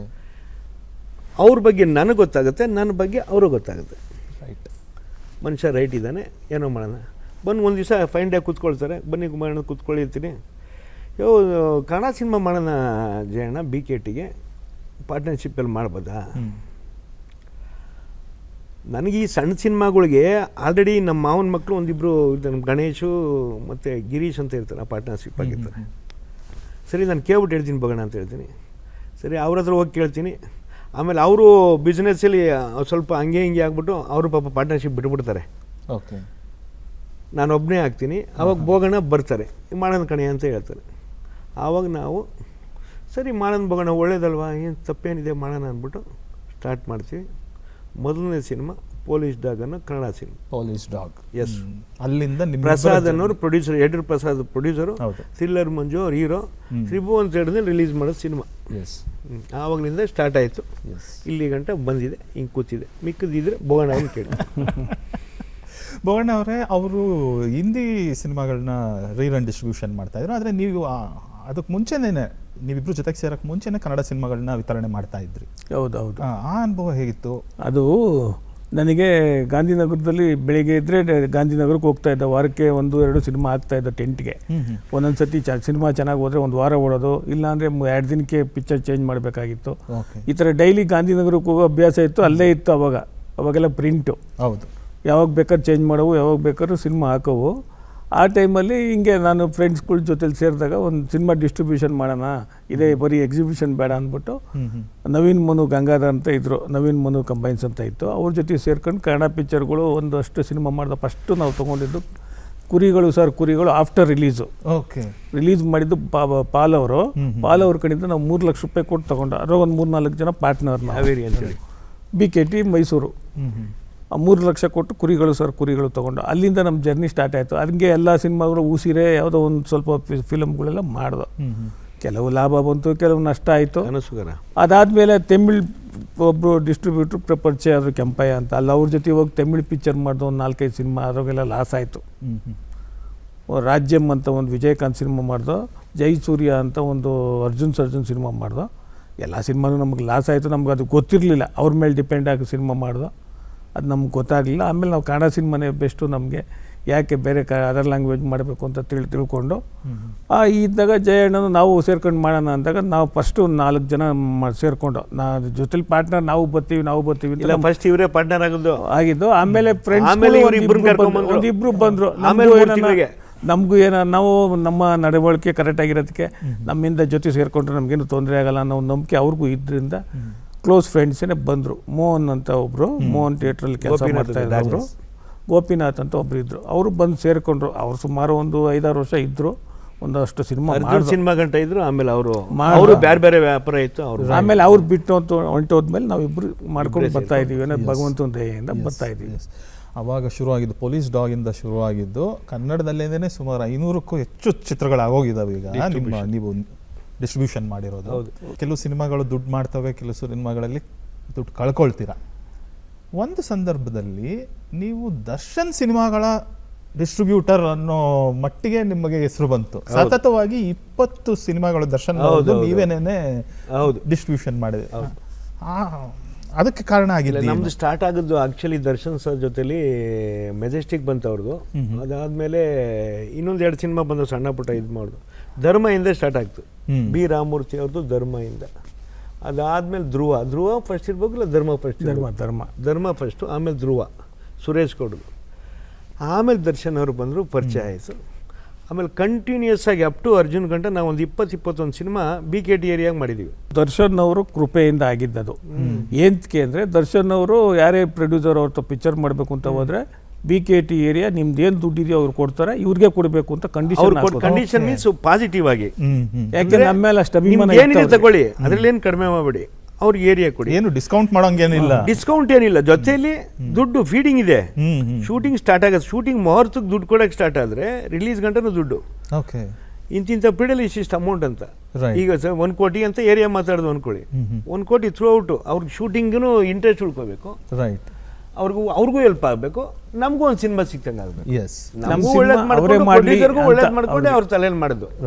ಅಂದ್ರೆ ನಾವು ಕರೆಕ್ಟಾಗಿ ಇದ್ದೀವಿ, ಅವ್ರಿಗೆ ನೋಡಿದ್ರಲ್ಲ ರೈಟ್ ಪರ್ಸನ್ಸ್ ಅಂತ. ಅವ್ರ ಸಹಕಾರದಿಂದ ನಮಗೆ ಒಂದು 20 ಸಿನಿಮಾ ಅವ್ರು ಇದು ಮಾಡಿದ್ರು. ಈ ದರ್ಶನ್ ಅವ್ರ ಜೊತೆಗೆ 20 ಸಿನಿಮಾಗಳ ಡಿಸ್ಟ್ರಿಬ್ಯೂಷನ್ ಜರ್ನಿ ಆಯಿತು. ಆದರೆ ವಿಜಯಲಕ್ಷ್ಮಿ ದರ್ಶನ್ ಅವರ ಕಾರಣದಿಂದ ನೀವಿಬ್ಬರು ಪ್ರೊಡ್ಯೂಸರ್ಸು ಆಗೋ ಒಂದು ಅವಕಾಶ ಬಂತು. ಹೌದು, ಅದು ಹೇಗಾಯ್ತು? ಇಲ್ಲ, ನಾವು ಆಕ್ಚುಲಿ ಇಲ್ಲ, ಬೋಗಣ್ಣ ಕೇಳಿ ಹೇಳ್ತಾರೆ, ಇಲ್ಲ ನಾನು ಅದು ನಾವು ಪ್ರತಿ cinema Darshan cinema 1 song 2 song ಫಾರಿನಲ್ಲಿ ಶೂಟ್ ಮಾಡೋರು. ಆಗ ನಾವು ಜೊತೆಲಿ ಹೋಗ್ತಿದ್ದೆ, ನಾವು ಕ್ಲೋಸ್. ಅದು ಡಿಸ್ಟ್ರಿಬ್ಯೂಟರ್ ಡಿಮ್ಯಾಂಡ? ಇಲ್ಲ, ಏನು ಇಲ್ಲ, ಅವ್ರು ಹೇಳ್ಬಿಡೋರು. ಅವ್ರ ಟಿಕೆಟ್ ಅವ್ರು ದುಡ್ಡು ಕೊಟ್ಟು ಬರ್ತಾರೆ ಫಾರಿನ್ಗೆ, ಅವ್ರು ಟಿಕೆಟ್ ಹಾಕೊಂಡು ಬರ್ತಾರೆ, ರೂಮ್ ದುಡ್ಡು ಅವರೇ ಕೊಡ್ತಾರೆ. ಅದಲ್ಲ, ಫಾರಿನ್ ನಲ್ಲಿ ಹಾಡ್ಗಳು ಆಗ್ಬೇಕು ಅನ್ನೋದು ನಾವೇನಿಲ್ಲ, ಅದು ಅವರೇ ಪಾಪ ದರ್ಶನ್ ಅವರೇ ಇದು ಮಾಡೋರು. ಅದು ಸಿನಿಮಾ ರಿಚ್ ಬರಬೇಕು ಅಂತ ಅವಾಗ ಟ್ರೆಂಡ್ ಅದು. ರೈಟ್, ಫಾರಿನ್ ಶೂಟಿಂಗ್ ಹೋದಾಗ ಎಲ್ರಿಗೂ ನೀವು ದುಡ್ಡು ಕೊಡ್ತೀರಿ, ನೀವೇ ಸಿನಿಮಾ ಮಾಡ್ತೀರಿ. ವಿಜಯಲಕ್ಷ್ಮಿ ಮೇಡಮ್ ಅವರೇ ಪಾಪ ಫೋರ್ಸ್ ಮಾಡಿದ್ರು, ಅವರಿಂದನೇ ನಾವು ಪ್ರೊಡ್ಯೂಸರ್ ಆಗಿದ್ದು. ಫೋರ್ಸ್ ಮಾಡಿದ್ರು, ಎಲ್ಲಿ ಆಸ್ಟ್ರಿಯಾದಲ್ಲಿ ಶೂಟಿಂಗ್ ಹೋಗಿದ್ದು. ಇದು ಸ್ನೇಹನ ಪ್ರೀತಿನ ಮತ್ತು ಇನ್ನೊಂದು ಯಾವ್ರಿಗೂ ಭೂಪತಿ ಪಿಕ್ಚರ್ ಶೂಟಿಂಗ್ ಹೋದಾಗ ಅವ್ರು ಫೋರ್ಸ್ ಮಾಡಿದ್ರು, ನೀವೇ ಮಾಡಿ ಒಂದು ಸಿನಿಮಾ, ಆ ದುಡ್ಡು ನೀವೇ ಯಾಕೆ ಮಾಡಿ, ನೀವೇ ತೊಗೊಳ್ಳಿ, ನಾವು ಡೇಟ್ ಕೊಡ್ತೀವಿ ಅಂತ ಅಂದಾಗ ಅವರೇ ಹೇಳ್ಬಿಟ್ಟು ಫೋರ್ಸ್ ಮಾಡಿದ್ದಕ್ಕೆ ಅವಾಗಿಂದ ನಾವು ಶೂಟಿಂಗ್ ಅರ್ಜುನ್ ಪಿಕ್ಚರ್ಗೆ ಅಲ್ಲೇ ಅಡ್ವಾನ್ಸ್ ಕೊಟ್ಟು ಫಾರಿನಲ್ಲಿ. ಹೌದು, ಓಕೆ ಮಾಡಿದ್ರೆ ಶೂಟಿಂಗ್ ಆಮೇಲೆ ಸ್ಟಾರ್ಟ್ ಮಾಡೋದು ಪ್ರೊಡ್ಯೂಸರ್ ಆಗಿದ್ದು. ಆ ಥರ ವಿಜಯಲಕ್ಷ್ಮಿ ಮೇಡಮ್ ಅಂತ ಆ ಕೃತಜ್ಞತೆಗೆ ನಾವು ವಿಜಯಲಕ್ಷ್ಮಿ ಮೇಡಮ್ ಅರ್ಪಿಸುವಂತಾನೆ ಆ ಪಿಕ್ಚರ್ ಹಾಕಿದ್ದು. ಅದು ಅವ್ರ ಪರ್ಮಿಷನ್ ತಗೊಂಡೇ ಹಾಕ್ತು. ಅದು ದರ್ಶನ್ ಅವ್ರ ಹತ್ರ ಪರ್ಮಿಷನ್ ತಗೊಂಡು ವಿಜಯಲಕ್ಷ್ಮಿ ಅವ್ರ ಹತ್ರ ಪರ್ಮಿಷನ್ ತಗೊಂಡೇ ಹಾಕೋದು ಅವ್ರ ಎಸ್ ಅಂದದಕ್ಕೆ. ಅವರಿಂದನೇ ನಾವು ಪ್ರೊಡ್ಯೂಸರ್ ಆಗಿದ್ದು. ನಮ್ಗೆ ಅದು ಮೈಂಡಲ್ಲಿ ಇರಲಿ, ಯಾಕೆಂದರೆ ನಾವು ಬೆಳಿಗ್ಗೆ ಎದ್ದು ಪ್ರೊಡ್ಯೂಸರ್ ದಿನ ಲಾಸ್ ಆಗೋದು ಲಾಭ ಬರೋದು ನೋಡ್ತಾನೆ ಇದ್ದ. ಪ್ರೊಡ್ಯೂಸರ್ ಕಷ್ಟಗಳು ನಮಗೆ ಗೊತ್ತಿತ್ತು. ನಾವು ಬೇಡ ಅಂತ ಲಾಸ್ಟ್ ಆಪ್ಷನ್ ನಾವು ಹೋಗಿರಲಿಲ್ಲ, ಬರೀ ಡಿಸ್ಟ್ರಿಬ್ಯೂಷನ್ ಮಾಡ್ಕೊಂಡಿದ್ದು, ಎಕ್ಸಿಬಿಷನ್ ಇತ್ತು. ಬಟ್ ಆ ಮೇಡಮ್ ಅವ್ರು ಹೇಳಿದಕ್ಕೋಸ್ಕರ ನಾವು ಮಾಡಿದೋ, ದೇವ್ರ ದಯಿಂದ ಏನು ತೊಂದರೆ ಇಲ್ಲ, ಇಲ್ಲಿವರೆಗೂ ಬಂದಿದ್ದೀವಿ. ಸುಮಾರು 20 ಸಿನಿಮಾಗಳನ್ನ ಈಗಾಗಲೇ ನೀವು ನಿರ್ಮಾಣನೂ 20-25 ದಾಟಿದೆ. ಆ ಡಿಸ್ಟ್ರಿಬ್ಯೂಷನ್ನಿಂದ ಪ್ರೊಡಕ್ಷನ್ಗೆ ಬಂದಾಗ ನೀವೇ ಹೇಳಿದ್ರಿ, ಅಲ್ಲಿನ ಪ್ರೊಡ್ಯೂಸರ್ ಕಷ್ಟ ಇನ್ನೂ ಜಾಸ್ತಿ ಇರುತ್ತೆ, ಗೊತ್ತಿದ್ದೂ ಕಾಲಿಟ್ವಿ ಅಂತ. ಕಾಲಿಟ್ಟ ಮೇಲೆ ಆದ ಅನುಭವ ಏನಿದೆ? ಡಿಸ್ಟ್ರಿಬ್ಯೂಷನ್ಗಿಂತ ಪ್ರೊಡಕ್ಷನ್ಲೇ ದುಡ್ಡು ಲಾಭ ಜಾಸ್ತಿ. ನಾವು 500 ಸಿನಿಮಾ ಡಿಸ್ಟ್ರಿಬ್ಯೂಷನ್ ಮಾಡಿರ್ಬೋದು, 25 ಸಿನಿಮಾ ಪ್ರೊಡಕ್ಷನ್ ಮಾಡಿರ್ಬೋದು, ಬಟ್ ಲಾಭ ಬಂದಿರೋದು 25 ಸಿನಿಮಾ ಪ್ರೊಡಕ್ಷನ್ಲೇ ಜಾಸ್ತಿ. ರೀಸನ್ ಬಂದು ರಾಕಿಂಗ್ ಸ್ಟಾರ್ ಯಶ್ ಅನ್ನೋ ಒಬ್ಬ ವ್ಯಕ್ತಿ. ಅಂದರೆ ಎಲ್ಲ ಹೀರೋಗಳು ಕೌಂಟ್ಗೆ ಬರ್ತಾರೆ. ನಾವು ಅಪ್ಪು ಸರ್ ಪಿಕ್ಚರ್ ಮಾಡಿದ್ದೀವಿ, ಏನಿದಾಗಿಲ್ಲ, ಶಿವಣ್ಣ ಅವ್ರ ಪಿಕ್ಚರ್ ಮಾಡಿದ್ದೀವಿ, ದರ್ಶನ್ ಅವ್ರ ಪಿಕ್ಚರ್ 1 ಸಿನಿಮಾ ಮಾಡಿದ್ದೀವಿ, ತುಂಬ ವಿಜಯ್ ಅವ್ರ ಪಿಕ್ಚರ್ ಮಾಡಿದ್ದೀವಿ, ಹಿಟ್ಟದು ಜಾನಿ ಮೇರ ನಮ್ಮ ಪ್ರೀತಿ. ಬಟ್ ತುಂಬ ದೊಡ್ಡದಾಗೆ ನಾವು ಲಾಭ ಅಂತ ನೋಡೋದು, ತುಂಬ ದೊಡ್ಡದಾಗಿ ನಾವು ಇದು ಮಾಡೋದು 2012ರಿಂದ 2014 ಆ 5 ಸಿನಿಮಾಗಳು. ಹೌದು, ಆ ಸಮಯದಲ್ಲಿ ಯಶ್ ಅವಾಗೇನು ಇನ್ನು ದೊಡ್ಡ ಸೂಪರ್ ಸ್ಟಾರ್ ಆಗಿರಲಿಲ್ಲ. ಆವಾಗ ನಿಮ್ಮ ಜೊತೆಗೆ ಸಿನಿಮಾ ಜರ್ನಿ ಜಾನುವಿಂದ ಶುರುವಾಗಿ ಡ್ರಾಮಾಗೆ ಬಂದು ಅಲ್ಲಿಂದ ಸತತವಾಗಿ 5 ಬ್ಯಾಕ್ ಟು ಬ್ಯಾಕ್ ಸಿನಿಮಾಗಳು. 5 ಸಿನಿಮಾ ಜೊತೆಲಿ ಮಧ್ಯದಲ್ಲಿ ಒಂದು ರಾಜಾವಲಿ ಅಂತ ಒಂದು ಸಿನಿಮಾ ಡಿಸ್ಟ್ರಿಬ್ಯೂಟ್ರೇ ಅದು. ಬಟ್ ಆಲ್ಮೋಸ್ಟ್ ನಾವೇ ಮಾಡ್ದಂಗೆ ಇತ್ತು ಪಾಪ. ಮಂಜಣ್ಣದೇ ಎಲ್ಲ ಹಾಕೋದು, ಮಂಜು ಅವರು, ಅದು ನಾವೇ ಆಲ್ಮೋಸ್ಟ್ ವಹಿಸ್ಕೊಂಡು ಎಲ್ಲ ಮಾಡೋದು. 2012ರಿಂದ 2000 ಸರ್ 2.5 ವರ್ಷ 6 ಸಿನಿಮಾ ರಿಲೀಸ್ ಆಗುತ್ತೆ ಸರ್. ಆ 6 ಸಿನಿಮಾನಲ್ಲಿ ಯಶ್ ಅವರ ಗ್ರಾಫ್ ಹೌದು ಇನ್ನು ಚೆನ್ನಾಗಾಯ್ತು. 10 ಜನದಲ್ಲಿ ಒಬ್ಬರು ಆಕ್ಟರ್ ಇದ್ದಾರೆ ಅನ್ನೋದ್ರಿಂದ ಒಬ್ಬ ಸೂಪರ್ ಸ್ಟಾರ್ ಆಗೋ ಬೆಳವಣಿಗೆ ಇದೆಯಲ್ಲ, ಅದರಲ್ಲಿ ನಿಮ್ಮ ಪಾತ್ರ ತುಂಬ ದೊಡ್ಡದಿದೆ. ಇಲ್ಲ ಅವ್ರದ್ದು ಇದೆ, ನಮ್ಮದು ಇದೆ. ಬಟ್ ಜಾನು ಸ್ಟಾರ್ಟ್ ಆಗೋದೇ 10 ಜನಿನಲ್ಲಿ ಒಬ್ಬ ಇದ್ದಾರೆ ಅಂತ. ಬಟ್ ರಾಮಾಚಾರ್ಯ ಅವರಿಗೆ ಅದು ತುಂಬ ಡಿಫ್ರೆನ್ಸ್ ಆಯಿತು. ಹೌದು, ತುಂಬ ಡಿಫ್ರೆನ್ಸ್ ಆಯಿತು. ಇಂಡಸ್ಟ್ರಿಗೆ ಬೇರೆ ಥರ ಆಯಿತು. ಬಟ್ ಆ ವಿಚಾರಕ್ಕೆ ಬಂದರೆ ಸರ್, ಜಾನುಗೆ ನಾವು ಮಾಡ್ತೀವಿ, ಪ್ರೀತಮ್ ಗುಬ್ಬಿನ ಕಟ್ಸ್ಕೊಂಡು ಅವ್ರನ್ನ ಪಾಪ ಹುಡುಗ ಎಳೆದಿಟ್ಕೆ ಬರ್ತಾರೆ ಯಶ್ ಅವರು. ಬಟ್ ಅದಾದಮೇಲೆ ಏನಾಯಿತು, ಒಂದೊಂದು ಸ್ಟೆಪ್ಪು ಕೆಲವು ನಾನು ಡಿಸಿಷನ್ ತೊಗೊಂಡಿದ್ದೀನಿ, ಪಾಪ ಬೊಗಣ್ಣವ್ರನ್ನ ಕೇಳೆ. ಬಟ್ ಕೆಲವರು ಅವ್ರ ಡಿಸಿಷನ್ ತೊಗೊಂಡಿದ್ದಾರೆ. ಈಗ ನಾನು ಜಾನು ನಮ್ಮ ಡಿಸಿಷನ್ನು ಮಾಡಿದ್ರು, ಅದಾದಮೇಲೆ ಡ್ರಾಮಾ ನಮ್ಮ ಡಿಸಿಷನ್ನು ಮಾಡಿದ್ರು, ಅದಾದಮೇಲೆ ಗೂಗ್ಲಿ ಅವ್ರ ಡಿಸಿಷನ್ ಓಕೆ ನಾವು ಒಪ್ಕೊಂಡು ಮಾಡೋದು. ಅದಾದಮೇಲೆ ಗಜಕೇಸರಿ ನಮ್ಮ ಡಿಸಿಷನ್ನು ಅವ್ರು ಮಾಡಿದ್ರು, ಅದಾದಮೇಲೆ ರಾಮಾಚಾರಿ ಅವ್ರ ಡಿಸಿಷನ್ನು ನಾವು ಮಾಡಿದ್ವು. ಬಟ್ ನಂಬಿಕೆ ಅಪ್ಪಾಜಿ ಅವ್ರು ನಾವು ನಮ್ಮದು ಅವ್ರು ನಂಬಿದ್ರು. ನಾನು ಒಂದು ಪ್ರೋಗ್ರಾಮ್ನಲ್ಲಿ ಅದು ಹೇಳಿದ್ದೀನಿ, ಹಿಂಗೆ ಮಾಡ್ಕೊಂಡು ಹೋಗೋದು. ರಾಜಾಹುಲಿ ಕೆ ಮಂಜು ಅವ್ರು ಮಾಡಿದ್ರು, ಅಣ್ಣ ಅದು ರಿಲೀಸ್ ಮಾಡಿ ಅದೇನಿದೆ ಇದು ಮಾಡಿ ಅಂತ ಹೇಳಿದ್ರು. ಆದ್ರೂ ನಾವು ಹಂಗೆ ಉಳಿಸ್ಕೊಂಡು ಮಾಡಿದ್ರು, ಅದು 100 ಡೇಸೇ ಹೋಯ್ತು. ರೈಟ್. ಬಟ್ ಈ ವಿಚಾರದಾಗ ಹೇಳಬೇಕು ಅಂದರೆ, ನಾವು ಅವ್ರಿಗೋಸ್ಕರ ಕಷ್ಟಪಟ್ಟಿದ್ದೀವಿ, ಎಲ್ಲೋ ಸ್ವಲ್ಪ ನೋಡ್ಕೊಳ್ಳೋಂಗೆ. ಬಟ್ ಆ 5 ಸಿನಿಮಾಲೂ ಅವ್ರು ಪಟ್ಟಿರೋ ಕಷ್ಟ ಬಾಸ್ ನಾವು ಕಣ್ಣಲ್ಲಿ ನೋಡಿದ್ದೀವಿ. ಒಂದು ಎಕ್ಸಾಂಪಲ್ ಕೊಡ್ತೀನಿ, ಗಜಕೇಸರಿ 6 ಪ್ಯಾಕ್ ಮಾಡಬೇಕಾಗಿತ್ತು. ಓಕೆ ಸರ್, 8 ತಿಂಗಳು ಅಂದರೆ ಸಿನಿಮಾ ಆರ್ಟಿಸ್ಟ್ಗಳು ಸಿನಿಮಾ ಅನ್ನೋದು ಎಷ್ಟು, ಅವ್ರೊಬ್ಬರೇ ಅಲ್ಲ ಸರ್, ಎಲ್ಲರಿಗೂ ನಾನು ಯೂನಿವರ್ಸಲ್ ಆಗಿ ಹೇಳ್ತಾ ಇದ್ದೀನಿ. ಒಂದು 6 ಪ್ಯಾಕು ಅದು ಇದು ಮಾಡ್ತಾರೆ ಸಿನಿಮಾಗಳಿಗೆ. ಅನ್ನ ಸರ್ 8 ತಿಂಗಳು ಒಂದು ದಗಳ ಅನ್ನ ತಿಂದಿಲ್ಲ ಸರ್ ಹುಡುಗ. ನನಗೆ ಕಣ್ಣಲ್ಲಿ ನೀರು ಬಂದ್ಬಿಟ್ಟು ಸರ್, ಲಾಸ್ಟಲ್ಲಿ 2-3 ಸರಿ ಏಟಾಗೋಯ್ತು ಪಾಪ, ನೀರಿಲ್ಲದೆ ಕಾಲೆಲ್ಲ ಹಿಡ್ಕೊಂಡ್ಬಿಡ್ತಿದ್ದು, ಇಲ್ಲೊಂದು ಸರಿ ಇಲ್ಲೆಲ್ಲ ಇಳ್ಕೊಳ್ತು. ಒಂದು ಸರಿ ಮನೆಗೆ ಹೋದರೆ ಏನು ಮಕ್ಕ ಇದಾಗೋಗಿದೆ, ಒಣಗೋದಂಗೆ ಆಗೋಗಿದೆ. ನಾನು ಶೂಟಿಂಗ್ ಎಲ್ಲ ಮುಗೀತು, ಇನ್ನೊಂದು ಸ್ವಲ್ಪ ಪ್ಯಾಚ್ ವರ್ಕು ಅದು ಇದು ಅಂತಾರೆ, ಯಾವುದೇ ಕಾರಣಕ್ಕೂ ಬೇಡ ಅಂದ್ಬಿಟ್ಟು ನಾನು ಬಿರಿಯಾನಿ ತರಿಸ್ಬಿಟ್ಟು ಕುಂಡಿಸ್ಬಿಟ್ಟು ನಾನು ಎದುರು ತಿನ್ನಿಸ್ತೆ. ತಿನ್ನಲೇಬೇಕು ನೀವು, ಆಗಲ್ಲ, ಸಾಕು 8 ತಿಂಗಳು ಮಾಡಿದ್ದೀನಿ. ಅಷ್ಟೊಂದು ನೈಟ್ ಆ್ಯಂಡ್ ಡೇ ಕಷ್ಟಪಟ್ಟಿದ್ದಾರೆ ಸರ್ ಆ ಸಿನಿಮಾಗಳಿಗೆ. 6 ಸಿನಿಮಾನು ಒಂದೊಂದು ಸಿನಿಮಾನು ಅಷ್ಟೇ ಸರ್. ಆ ಹುಡುಗ 24/7 ಕಷ್ಟಪಡೋ ವ್ಯಕ್ತಿ ಸರ್, ನಿದ್ದೆ ಕಡಿಮೆ. ಕೆಲಸ ಅಂತ ಬಂದರೆ, ಸಿನಿಮಾ ಅಂತ ಬಂದರೆ ಇವತ್ತು ಅಷ್ಟೇ ಹಂಗೆ ಇದ್ದಾರೆ, ಹಂಗೆ ಬದುಕಿದ್ದಾರೆ, ಹಂಗೆ ಬದುಕಿರ್ತಾರೆ ಸರ್. ಅಲ್ಲ ಯಶ್ ಮಾತ್ರ ಅಲ್ಲ, ನಿಮ್ಮ ಜೊತೆ ಕೆಲಸ ಮಾಡಿರೋ ಎಲ್ಲರೂ ನಿಮ್ಮ ಬಗ್ಗೆ ಕೇಳಿದ್ರೆ ಅವ್ರು ಹೇಳೋ ಮಾತುಗಳು ಕೇಳಿಸ್ಕೊಳಕ್ ಚೆನ್ನಾಗಿರುತ್ತೆ. ಆ ರೀತಿ ನಿಮ್ಮ ಜೊತೆ ಕೆಲಸ ಮಾಡಿರುವ ನಿಮ್ಮ ನಿಲಯದ ಕಲಾವಿದರು ಅಂತಾನೆ ನೀವು ಹೇಳ್ಕೊಳ್ತಾ ಇದ್ದ ಒಬ್ರು ಮಾತಾಡಿದ್ದಾರೆ. ಅವ್ರದ್ದು ವಿಟಿ ನೋಡ್ಬಿಟ್ಟು ಮಾತುಕತೆ ಮುಂದುವರ್ಸೋಣ. ಇದು ಬೇರೆ ಮಾಡ್ತಿದ್ದೀರಾ ನೀವು. Let's watch it. Hi Jayanna, Boganna, Jayanna combines ನನ್ನ ಲೈಫಲ್ಲಿ ತುಂಬ ಇಂಪಾರ್ಟೆಂಟ್ ಒಂದು ಆ್ಯನಲಿ. ನನಗೆ ಡಿಸಿಪ್ಲಿನ್ನು, ಸಿನಿಮಾ ಪ್ಯಾಷನ್ನು ಹಾಗೂ ಒಂದು ಪ್ರೀತಿಯಿಂದ ಹೆಂಗೆ ಸಿನಿಮಾ ಕೆಲಸ ಮಾಡೋ ಜೊತೆ ಹೆಂಗೆ ಮಾಡ್ಬೋದು, ಎಷ್ಟು ಅದಕ್ಕೊಂದು ಏನಂತಾರೆ ಚಿಕ್ಕ ಡೀಟೇಲಿಂಗು ಇಂಪಾರ್ಟೆಂಟು. ಒಂದು ರಿಲೀಸಿಂದ ಹಿಡ್ದು, ಒಂದು ಸ್ಟಾರ್ಟಿಂದ ಹಿಡ್ದು, ಒಂದು ಕಾಸ್ಟಿಂಗಿಂದ ಹಿಡ್ದು ಎಲ್ಲ ಹೇಳ್ಕೊಟ್ಟಿದ್ದು ಪ್ಯಾನರ್ ನನಗೆ. ಸೊ ಕಂಗ್ರ್ಯಾಚುಲೇಷನ್ಸ್ ಜಯಣ್ಣ, ಪವನ. ಇಷ್ಟು ವರ್ಷ ಕನ್ನಡ ಇಂಡಸ್ಟ್ರಿಗೆ ನೀವು ಕೊಟ್ಟಿರೋ ಸರ್ವಿಸು, ನೀವು ಸಂಪಾದಿಸಿರೋ ಪ್ರೀತಿ. ಯಾಕಂದರೆ ಒಂದು ಸಿನಿಮಾ ಬರೀ ಹೀರೋಯಿನಿಂದ ಓಡೋದಂತಲ್ಲ, ಯಾವಾಗ ಒಂದು ಬ್ಯಾನರ್ ಹೆಸರಿಂದ ಓಡುತ್ತೆ ಅದು ತುಂಬ ದೊಡ್ಡ ವಿಷಯ. ಅದನ್ನು ಇವರಿಬ್ಬರು ತುಂಬ ಚೆನ್ನಾಗಿ ಏನಂತಾರೆ ಒಂದು ಕಾಂಟ್ರಿಬ್ಯೂಟ್ ಮಾಡಿದ್ದಾರೆ ಇಂಡಸ್ಟ್ರಿಗೆ. ಹಾಗೂ ಏನೇ ವಿಷಯ ಆಗಲಿ, ನನಗೊಂದು ಜ್ಞಾಪನ ಇದೆ, ಒಂದು ಸಿನಿಮಾ ನಾವು ಜಾನಿ ಮೇರಾ ನಾಮ್ ಅಂತ ಮಾಡಿದ್ವಿ. ಅಣ್ಣ ಇಡೀ ಸಿನಿಮಾ ಒಂದು ಸೆಟ್ ಹಾಕ್ಬಿಡೋಣ ಅಂದೆ. ಅದು ಹೇಳೋದು ತುಂಬ ಸುಲಭ, ಆದರೆ ಮಾಡು ಮಗನೇ ಅದು ಏನಾಗುತ್ತೋ ಅಂದ್ಬಿಟ್ಟು ಒಂದು ಮೈಸೂರಲ್ಲಿ ಒಂದು ಇಡೀ ಸಿನಿಮಾ ಒಂದು 2 ಕಿಲೋಮೀಟರ್ಸ್ ರೇಂಜ್ದು ಒಂದು ಸೆಟ್ ಹಾಕಿದ್ವಿ. ಅದರ ಅನುಭವ ನನಗೆ ಕೊಟ್ಟಿದ್ದೆ ಜಯಣ್ಣ ಬೋಗನ್. ಆ್ಯಂಡ್ ಏನು ಎಷ್ಟು ಹೇಳಿದ್ರು ಒಂದು ಎಮೋಷ್ನಲ್ ಬಾಂಡೇಜ್ ಇದೆ ನನಗೆ. ಇವರಿಬ್ಬರು ಇನ್ನೊಂದು ಏನಂದರೆ, ಬೋಗಣ್ಣ ಸ್ವಲ್ಪ ಸ್ಟ್ರಿಕ್ಟು. ಬೋಗಣ್ಣನ ಹತ್ರ ಹೋಗಿ ಫಸ್ಟ್ ನಾವು ಬೈಸ್ಕೊಂಡ್ಬರ್ತೀವಿ, ಆಮೇಲೆ ಜಯಣ್ಣನ ಹತ್ರ ಹೋಗ್ಬಿಟ್ಟು ಅಣ್ಣ ಹಿಂಗಾಗಿದೆ ಅಣ್ಣ, ಬೋಗಣ್ಣ ಹಿಂಗಾದ್ರು ನಾನು ತಲೆ ಕೆಡ್ಸ್ಕೊಬೋಣ, ನಾನು ಮಾಡಿಸ್ತೀನಿ ನಿನಗೆ, ಅದೇನು ಆಗ್ಬೇಕಾ ಮಾಡ್ತೀನಿ ಬಿಡು, ಸುಮ್ಮನೆ ನೀನೇನೋ ಮಾತಾಡ್ಬೇಡ. ಸೊ ಆ ಥರ ಒಂದು ಬಾಂಡಿಂಗ್ ಅವರಿಬ್ರದ್ದು ಒಂದು ಕಾಂಬಿನೇಷನ್ ಅಂತಾರಲ್ಲ, beautiful combination. And I wish them all the best thing in life and I love you both. Thank you. So ನೋಡಿದ್ರಲ್ಲ, ನಿಮ್ಮ ನಿಲಯದ ಕಲಾವಿದರು, ಆಸ್ಥಾನದ ನಿರ್ದೇಶಕರು ಪ್ರೀತಮ್ ಗುಬ್ಬಿ ಒಂದು ಕಥೆ ಮಾಡಿಕೊಂಡು ನಮ್ಮ ಹತ್ರ ಡಿಸ್ಕಸ್ ಮಾಡ್ತಾ ಇರ್ತಾನೆ. ಅವನ ಜೊತೆ ತುಂಬ ಇತ್ತು. ಮುಂಗಾರು ಮಳೆ ರೈಟ್ರು, ಮುಂಗಾರು ಮಳೆ ಸಿನಿಮಾ ನಾವೇ ರಿಲೀಸ್ ಮಾಡಿದ್ದು, ಅವನೇ ರೈಟ್ರ್ ಅಲ್ವಾ. ಆವಾಗಲಿಂದ ಚೆನ್ನಾಗಿತ್ತು ಬಾಂಡಿಂಗ್ ನಮ್ಗೆ. ಅವ್ರು ನಮ್ಮ ಜೊತೆಲೇ ಇರ್ತಿದ್ದ ಬಿಡಿ, ಎಲ್ಲೂ ಹಾಕಿಲ್ಲ. ಹಿಂಗೆ ಕಥೆ ಡಿಸ್ಕಷನ್ ಇದ್ದಾಗ ಒಂದು ಸಿನಿಮಾ ರಿಲೀಸ್ ಆಗುತ್ತೆ ನಮ್ಮ ಒಲವೇ ಮಂದಾರ. ಆ ಹುಡುಗಿ ಅಲ್ಲೆಲ್ಲೋ ಇರುತ್ತೆ, ಎಲ್ಲ ಮಾಡ್ಕೊಂಡು ಹೋಗೋದು. ಅದು ಆ ಹುಡುಗಂದು ಇದಾಗಿರುತ್ತೆ. ಆ ಹುಡುಗ ಇಲ್ಲೇ ಈ ಕಡೆ ಸಾಕರ್ನಗರದ ಕಡೆ ಎಲ್ಲೋ ಇರೋದು, ಶ್ರೀಕಿ ಅಂತ. ಅವನ್ನ ಕರೆಸ್ತೀವಿ ನಮ್ಮ ನಾಗರಬಾವಿ ಆಫೀಸ್ಗೆ, ಡಿಸ್ಕಸ್ ಮಾಡ್ತೀವಿ. ಓಕೆ, ಇವನು ಹೇಳ್ತಾನೆ, ಒಪ್ಕೋತಾನೆ, ಎಲ್ಲ ಓಕೆ ಆಯಿತು. ಒಂದು 2-3 ದಿವಸ ಆದಮೇಲೆ ಎಲ್ಲೋ ಒಂದು ಫೋನ್ ಬರುತ್ತೆ ನಮಗೆ. ಸ್ವಲ್ಪ ಏನೋ ಸಣ್ಣದಾಗ ಹಂಗೆ ಹಿಂಗೆ ಆಗುತ್ತೆ. ಪಾಪ ಆ ಹುಡುಗನ ಬಗ್ಗೆ ನಮಗೇನೂ ಗೊತ್ತಿಲ್ಲ. ಸ್ವಲ್ಪ ಬ್ಯಾಡದೇ ಇರೋ ರೀತಿಲಿ ಒಂದು ಟಾಕ್ ಆಗುತ್ತೆ. ಓಕೆ ಕ್ಯಾನ್ಸಲ್ ಆಗೋಯ್ತು ಅದು. ಅಣ್ಣ ಏನಣ್ಣ ಮಾಡೋದು, ಹಿಂಗೆ ಡಿಸ್ಕಷನ್ ಇದ್ದು ಕಿರಾತಕ ಸಿನಿಮಾ ಬಂದಿತ್ತು. ಅದ್ರ ಜೊತೆಲಿ ನಾವೇ ಒಂದು ಇದು ಮಾಡಿದ್ದು, ಮೊದಲ ಸಲ ಸಿನಿಮಾ ನಾವು ಕಬ್ಬಾಲಿ ಥಿಯೇಟರ್ಗೆ ಹಾಕೋದು 50 ದಿವಸ ಹೋಗಿತ್ತು. ಓಕೆ ರೆವಿನ್ಯೂ ವೈಸು ದೊಡ್ಡದಾಗಿ ಬರಲ್ಲ ಅಂದರೂ ಒಂದು ಮಟ್ಟಕ್ಕೆ ಮಾಡಿರೋ ಸಿನಿಮಾ ಹುಡುಗನೂ ಚೆನ್ನಾಗಿ ಮಾಡಿದ್ದ, ಒಳ್ಳೆ ಟಾಕ್ ಇತ್ತು. ಕಿರಾತಕ ಬಂದಿತ್ತು. ಅಣ್ಣ ಹಿಂಗೆ ಮಾತಾಡ್ತಾ ಇದ್ದೋ, ಇದು ಹೆಂಗೋ ಹಿಂಗೆ ಮಾಡಿದ್ರೆ ಹೆಂಗೋ ಅಂತ ಹೇಳಿದೆ ನಾನು. ಹ್ಞೂ ಅಣ್ಣ ಚೆನ್ನಾಗಿದ್ದಾರೆ, ಅವನೇ ಹೇಳ್ದಂಗಿದೆ ಇಲ್ಲ ನಾನೇನೋ ಹೇಳ್ದಂಗಿದೆ. ಸರಿ ಮಾತಾಡ್ಬಿಡ ಅನ್ಕೊಂಡು, ಆ ಹುಡುಗ ಸ್ವಲ್ಪ ಪ್ರಾಮಿಸಿಂಗ್ ಆಗಿದ್ದಾನೆ, ಆ ಹುಡುಗನ ಕೈಲಿ ಮಾಡ್ಸ ಅನ್ಕೊಂಡು ಚೆನ್ನಾಗಿ. ಸರಿ ಆಯ್ತಣ್ಣ ಪಟ್ಟೆ ಅಂತ ನಾನು ಫೋನ್ ಎತ್ಕೊಂಡೆ ಫೋನ್ ಮಾಡ್ದು. ಪ್ರೀತಮ್ ಗುಬ್ಬಿನೂ ಮಾತಾಡ್ದ.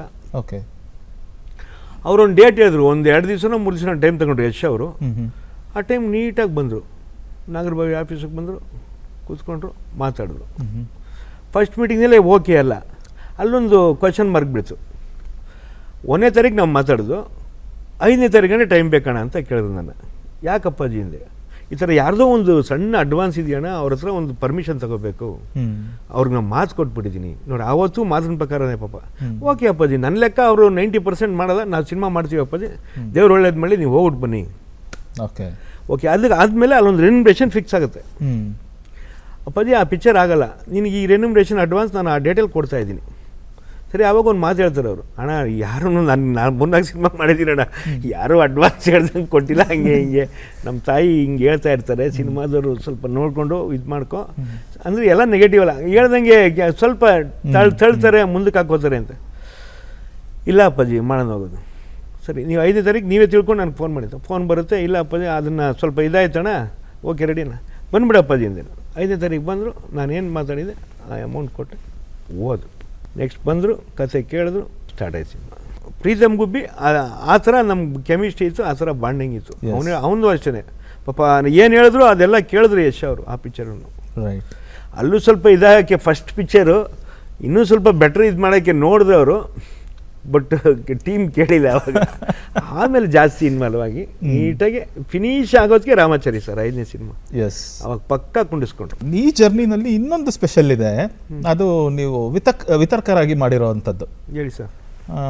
ಮುಂಗಾರು ಮಳೆ, ನೀವು ಆಗಲೇನೆ ಸುಮಾರು 100 ಸಿನಿಮಾಗಳ ವಿತರಣೆ ಎಲ್ಲ ಆಗಿತ್ತು, ಆದ್ರೂ ಮುಂಗಾರು ಮಳೆ ಒಂದು ಮೈಲಿಗಲ್ಲು ಸಿನಿಮಾ ಆಗತ್ತೆ.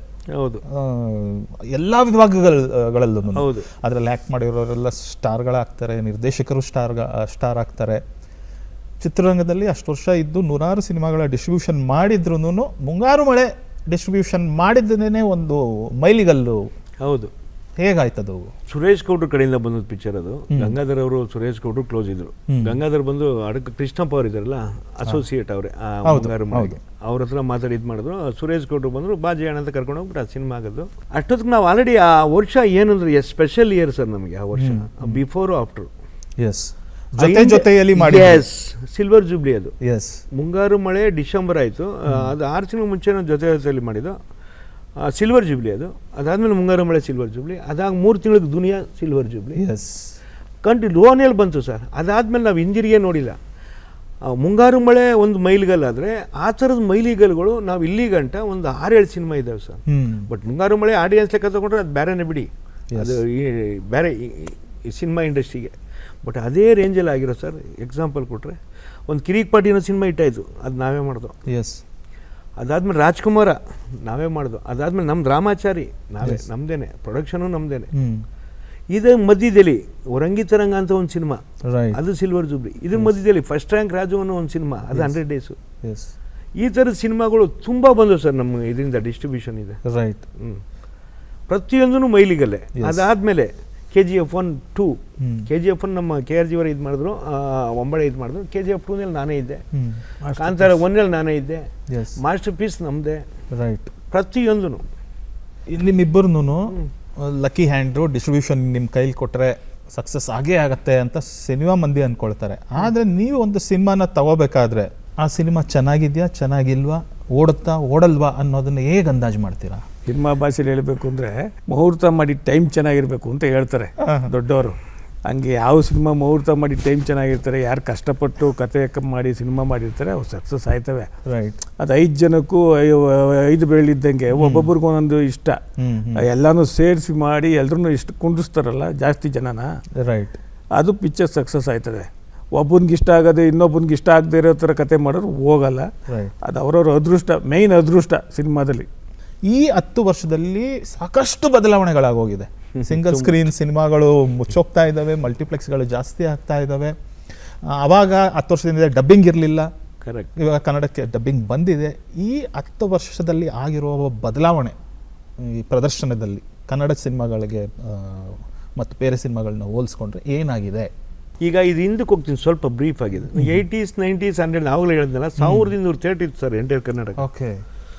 ಈಗ 10 ವರ್ಷಕ್ಕೆ ಮುಂಚೆ ನೀವು ಇಂಟರ್ವ್ಯೂ 2015 ಇರಬೇಕು ಅಂದರೆ 2000 ಗಂಟೆ ಹೆಚ್ಚು ಕಡಿಮೆ 1000ರಿಂದ 1200 ಥಿಯೇಟರ್ಗಳಿತ್ತು, ಟೂರಿಂಗ್ ಟ್ಯಾಕ್ಸ್ ಸೇರಿಸಿ. ಓಕೆ. 2015 ಹೊತ್ತಿಗೆ ಅದು 650ಕ್ಕೆ ಬಂತು. ರೈಟ್. ಈಗ ಬಂದದು 400ಕ್ಕೆ ಬಂದಿದೆ. ಓಕೆ. 400ರಲ್ಲಿ ಈ ವಾರ ಥಿಯೇಟ್ರ್ ನಡೀತಾ ಇರೋದು ಒಂದು 200 ಥಿಯೇಟ್ರ್ ನಡೀತಾವೆ, 200 ಥಿಯೇಟ್ರ್ ಬಂದಾಗವೆ. ಕೇವಲ 200? ಎಸ್, 405 410 ಥಿಯೇಟ್ರ್ ರನ್ನಿಂಗ್ ಇದ್ದಾವೆ ಸರ್. ಈಗ ಏನಾಗಿದೆ ಅಂದರೆ ಕೆಲವರು ಹೊಡೆದಾಕ್ಬಿಟ್ಟಿದ್ರೆ ಮಾಡ್ಬಿಟ್ಟಿದ್ದಾರೆ. ಈಗ ಇರೋರು ಏನು ಮಾಡ್ತಾರೆ, ಸಿನಿಮಾ ಇದ್ದಾಗ ಓಪನ್ ಮಾಡ್ತಾರೆ, ಸಿನಿಮಾ ಇಲ್ಲದೆ ಹೋದಾಗ ಕ್ಲೋಸ್ ಮಾಡ್ತಾರೆ. ಸಿನಿಮಾ ನಡೆದ್ರೆ ಓಪನ್ ಮಾಡ್ತಾರೆ, ಸಿನಿಮಾ ನಡೀಲಿಲ್ಲ ಅಂದರೆ ಕ್ಲೋಸ್ ಮಾಡ್ತಾರೆ. ಸೊ ಇವಾಗ ಈ ಕ್ಷಣದಲ್ಲಿ ಕರ್ನಾಟಕದಲ್ಲಿ ಸಿಂಗಲ್ ಸ್ಕ್ರೀನ್ ಕೇವಲ 200 ಈಗ ನಡೀತಾ ಇರೋದು. ಅದು ರೀಸನ್ ಬಂದು KD ಅನ್ನೋ ಒಂದು ಸಿನಿಮಾ ನಡೀತಾ ಇದೆ. ಮೇನ್ ರೀಸನ್ ಏನು ಅಂದರೆ ಎಲ್ಲ ಥಿಯೇಟ್ರಿಗೂ ಸಿನಿಮಾ ಸಪ್ಲೈ ಮಾಡೋಕ್ಕಾಗ್ತಾ ಇಲ್ಲ. ಓಕೆ. ಈಗ KD ಸಿನಿಮಾ ಬಂದರೆ ಒಂದು ಊರಲ್ಲಿ 2 ಥಿಯೇಟ್ರ್, 1 ಥಿಯೇಟ್ರಲ್ಲಿ ಹಾಕಿರ್ತಾರೆ, 1 ಥಿಯೇಟ್ರ್ ಬಂದು. ಅದೇ ಥರ ಎಲ್ಲ ಸಿನಿಮಾಗೂ ಸಿನಿಮಾ ಸಪ್ಲೈ ಆವಾಗ ವಾರಕ್ಕೆ ಒಂದು ಸಿನಿಮಾ ಬಂದರೆ 4 ವಾರ 3 ವಾರ ಓಡೋದು, ಪಕ್ಕದ ಥಿಯೇಟ್ರಿಗೆ ಇನ್ನೊಂದು ಸಿನಿಮಾ ಬರೋದು ಸಿಗೋದು. ಈಗ ಆ ಥರ ಇಲ್ಲ. ಒಂದು ಸಿನಿಮಾ ದೊಡ್ಡ ಸಿನಿಮಾ ಬಂದರೆ ಮಿಕ್ಕಿದ ಪಕ್ಕದ ಥಿಯೇಟ್ರೆಲ್ಲ ಬಂದಾಗಿರ್ತವೆ, ಖಾಲಿ ಆಗಿರ್ತದೆ. ಓಕೆ. ಸಿನಿಮಾಗಳು ಕಡಿಮೆ ಇದ್ದಾವೆ, ಮೇಕಿಂಗ್ ಕಡಿಮೆ ಇದೆ. ಅಲ್ಲ, ಸಿನಿಮಾಗಳೇನು ಕಮ್ಮಿ ಆದಂಗಿಲ್ಲ. ಸಿನಿಮಾ ಜಾಸ್ತಿ ಇದಾವೆ, ಕೆಲವು ಸಿನಿಮಾಗಳು ಕಲೆಕ್ಷನ್ ಬರ್ತಾ ಇಲ್ಲ, ನಂಬರ್ ಆಫ್ ಸಿನಿಮಾಸ್ ದೊಡ್ಡ ಸಿನಿಮಾನು ಬರ್ತಾ ಇಲ್ಲ ಸರ್. ಈಗ ಆದರೆ ನೀವು ಈಗ ನಮ್ಮ ಕರ್ನಾಟಕದಲ್ಲಿ ಸರ್, ಎಸ್ಪೆಷಲಿ ಬೆಂಗಳೂರಲ್ಲಿ ಎಲ್ಲ ಲ್ಯಾಂಗ್ವೇಜ್ ಹೋಗುತ್ತೆ sir, not only Kannada sir. Kannada, Telugu. ನಾನು ಮುಂಚೆ ಹೇಳ್ತಿದ್ದೆ ಕನ್ನಡ ಇದು ಅಂತ, ಬಟ್ ಈಗ ನಾವು ಕನ್ನಡ ಸಿನಿಮಾಗಳು ಈಗ ಸರ್, ಈಗ ನಾನೊಂದು ಹೇಳ್ತೀನಿ, ಈಗ ಬೆಸ್ಟ್ ಎಕ್ಸಾಂಪಲ್ ಸರ್, KD ಸಿನಿಮಾದ ಹೇಳಿದೆ ನಾನು. ಈಗ ಡಿಸ್ಟ್ರಿಕ್ಟ್ ಹೆಡ್ ಕ್ವಾರ್ಟರ್ ಸರ್, ಆ ಸಿನಿಮಾ 4 ವಾರ ಎಲ್ಲ ಥಿಯೇಟ್ರ್ಗಳು ಮೇಂಟೈನ್ ಮಾಡುತ್ತೆ ಸರ್. ಓಕೆ. ಒಂದು ಕನ್ನಡ ಸಿನಿಮಾ 4 ವಾರ ಮೇಂಟೈನ್ ಆಗುತ್ತೆ ಡಿಸ್ಟ್ರಿಕ್ಟ್ ಹೆಡ್ ಕ್ವಾರ್ಟರ್ಸ್ನಲ್ಲಿ. ಓಕೆ. ಅದು 2 ವಾರ ಬಾಡಿಗೆ ಬರ್ಬೋದು, 2 ವಾರ ಪರ್ಸೆಂಟೇಜ್ ಕೊಡ್ಬೋದು, ಇಲ್ಲ 3 ವಾರನೇ ಬಾಡಿಗೆ ಬರ್ಬೋದು, ಏನೋ ಒಂದು ರೀತಿಲಿ ಕಾಪಾಡುತ್ತೆ ಸರ್. ಲೆಕ್ಕ ಹಾಕೊಳ್ಳಿ ಸರ್, ಒಬ್ಬ ಹೀರೋ 1 ವರ್ಷಕ್ಕೆ 2 ಸಿನಿಮಾ ಮಾಡಿದ್ರೆ 6 ಹೀರೋ 12 ಸಿನಿಮಾ ಆಯಿತು. ರೈಟ್. ತಿಂಗಳಿಗೊಂದು ಸಿನಿಮಾ ಸರ್, ಎಲ್ಲ ಬದುಕೋಗ್ತಾರೆ ಸರ್. 4 ವಾರ ಓಡಿದ್ರು ಸಾಕು, 52 ವಾರ ತುಂಬೋಗುತ್ತೆ ಸರ್. ಕನ್ನಡದಲ್ಲಿ ಸ್ಟಾರ್ಗಳ ಸಂಖ್ಯೆ ಮೊದಲಿಂದನೂ ಕಮ್ಮಿ ಇದೆ. ಇವಾಗ ತಮಿಳು ತೆಲುಗಿಗೆ ಹೋಲಿಸ್ಕೊಂಡ್ರು ಇವಾಗಂತಲ್ಲ, ಮೊದಲಿಂದನೂ. ಹೌದು. ಸೊ ಹೊಸ ಸ್ಟಾರ್ಗಳನ್ನ ಹೇಗೆ ಕ್ರಿಯೇಟ್ ಮಾಡೋದು? ಈಗ ಆಗ್ತಾ ಇದ್ದಾವೆ, ಅದೇನೆ ಈಗ ಬಂದವ್ರೀಗ ಅವ್ರ ಸಿನಿಮಾಗಳು ಕೆಲವು ಕಥೆಗಳು ಓಕೆ ಆಗ್ತಾ ಇಲ್ಲ ಸರ್. ಕೆಲವರು ನಿರ್ದೇಶಕರು ಒಂದು ಸಿನಿಮಾ ಇಟ್ಟಾಗ್ಬಿಟ್ರೆ, ನಾನು ಓಪನ್ ಮಾಡಿ ಹೇಳೋದಲ್ಲ, ನೆಕ್ಸ್ಟ್ ಸಿನಿಮಾಗೆ ಬೇರೆ ಥರ ಹೇಳ್ತಾರೆ, 3ನೇ ಸಿನಿಮಾಗೆ ಬೇರೆ ಹೇಳ್ತಾರೆ, 5ನೇ ಸಿನಿಮಾಗೆ ಎಲ್ಲ ಹೊರಟೋಗ್ತಾರೆ ಸರ್. ನಮ್ಮ ಮೇಲೆ ಅದೊಂದು ನೆಗೆಟಿವ್ ಸರ್. ಈಗ ನೋಡಿ, ರಾಜಮೌಳಿ ಅಂತವರು ಇಲ್ಲಿ ಗಂಟೆ ಹಂಗೆ ಇದ್ದಾರೆ ಅಂದರೆ, ರೈಟ್, ಬಟ್ ಕೇಳ್ಬೋದು ಅವ್ರ ಬಜೆಟ್ ಜಾಸ್ತಿ, ಬಟ್ ಅವ್ರು ಪ್ರೂವ್ ಮಾಡಿದ್ದಾರೆ. ಬಜೆಟ್ ಧೈರ್ಯ ಬರುತ್ತೆ. ನೀವು ಮಾಡಿ ಕೇಳಿ, ಕಥೆಗಳು ಇದಾಗ್ತಾ ಇಲ್ಲ ಸರ್. ಈಗ ಹುಡುಗರುಗಳಿದ್ದಾರೆ, ಈಗ ನೋಡಿ ಸರ್, ಈಗ ನಾನು ಹೇಳ್ದಂಗೆ ಯುವರಾಜ್ ಕುಮಾರ್ದು ಸರ್ 2 ಸಿನಿಮಾನು ಚೆನ್ನಾಗಿ ಆಯ್ತು ಸರ್, ಕಳೆಯೋಂಗೆ ಯಾವುದೂ ಇಲ್ಲ. ಎಕ್ಕ ತುಂಬ ಚೆನ್ನಾಗಾಯ್ತು ಥಿಯೇಟ್ರಿಕಲ್ಲು, ನಮಗೇನು ಯಾರಿಗೂ ತೊಂದರೆ ಆಗಿಲ್ಲ ಸಿನಿಮಾಲಿ. ರೈಟ್. ಬಟ್ ಕತೆ ಹುಡುಕ್ತಾ ಇದೀವಿ, ಕತೆ ಅಡ್ಜಸ್ಟ್ ಆಗ್ತಾ ಇಲ್ಲ. ಹಂಗನ್ಬಿಟ್ಟು ಈಗ ಹೊಸಬ್ರು ನೋಡಿ, ಈಗ ನಾನು ಮಾತಾಡ್ತಾ ಇರೋದು ಎಲ್ಲೋ ಕೇಳ್ಬಿಟ್ಟು ಯಾರೋ ನೋಡ್ಬಿಟ್ಟು, ನೋಡಪ್ಪ ಕತೆ ಹುಡುಕ್ತಾರಂತೆ, ನಾವು ಎಷ್ಟು ಚೆನ್ನಾಗಿ ಕತೆ ಮಾಡ್ಕೊಂಡಿರ್ತೀವಿ, ನಮ್ಮನ್ನು ಕೇಳ್ತಾನೆ ಇಲ್ಲ ಅವರು ಅನ್ಕೋಬೋದು ಅವರು. ಬಟ್ ಅದು ಅವ್ರಿಗೆ ಇಷ್ಟ ಆಗಬೇಕು, ಹೀರೋಗೆ ಇಷ್ಟ ಆಗಬೇಕು, ಎಲ್ಲ ನಮಗೂ ಇಷ್ಟ ಆಗಬೇಕು, ಎಲ್ಲ ನೋಡ್ಕೊಂಡು ಮಾಡಿದ್ರೆ ಸಿನಿಮಾ ಆಗೋದು. ರೈಟ್. ಆ ಥರದ ಸಮಸ್ಯೆಗಳು ಜಾಸ್ತಿ ಇದ್ದಾವೆ. ಇಲ್ಲ, ಈಗ ಬರ್ತಾ ಇಂಡಸ್ಟ್ರಿ ಸಾಯ್ತಾ ಇದೆ. ಕಾರಣ ಏನು ಅಂದರೆ, ಜನ ಸಿನಿಮಾಗೆ ಬರ್ತಾ ಇಲ್ಲ ಥಿಯೇಟ್ರ್ಗಳಿಗೆ. OTT TV ಯಾವ ರೈಟ್ಸು ಸೇಲ್ ಆಗಲ್ಲ. ಮೈನ್ ಪಿಕ್ಚರ್ ಮಾಡೋ ಪ್ರೊಡ್ಯೂಸರ್ಗೆ ಧೈರ್ಯ ಇಲ್ಲ. ಈಗ ಹಾಕಿರೋ ದುಡ್ಡು ಗ್ಯಾರಂಟಿ 90% ಇಲ್ಲ. ಸೊ ನೀವಿಬ್ಬರು ಮತ್ತೆ ಸಿನಿಮಾ ನಿರ್ಮಾಣ ಮಾಡಲ್ವಾ? ಮಾಡ್ತೀವಿ, ಆ ಧೈರ್ಯ ಇದೆ ನಿಮಗೆ? ಬಟ್ ಕಡಿಮೆ ಮಾಡ್ತೀವಿ, ಸೆಲೆಕ್ಟೆಡ್. ಓಕೆ. ಧೈರ್ಯ ಇಲ್ಲ ಆ್ಯಕ್ಚುಲಿ, ಬಟ್ ಏನೋ ಈಗ ನಾವು ಇದೆ. ಆಮೇಲೆ ಬಿಡಕ್ಕೂ ಆಗಲ್ಲ ಸರ್. ಈಗ ನೀವು ಈಗ ಬಣ್ಣದ ಹುಚ್ಚು ಅಂತ ಹೇಳ್ತಾರಲ್ಲ, ನಾವು ಆರ್ಟಿಸ್ಟ್ ಅಂತೂ ಅಲ್ಲ, ಬೇರೆ ಬಿಸ್ನೆಸ್ ಗೊತ್ತಿಲ್ಲ, ಬೇರೆದು ಗೊತ್ತಿಲ್ಲ, ಏನಿಲ್ಲ. ಆಮೇಲೆ ಕಟ್ಕೊಂಬಿಡಿ, ಆಮೇಲೆ ಥಿಯೇಟ್ರ್ಗಳಿದ್ದಾವೆ, ಎಲ್ಲ ನಡೀಬೇಕು.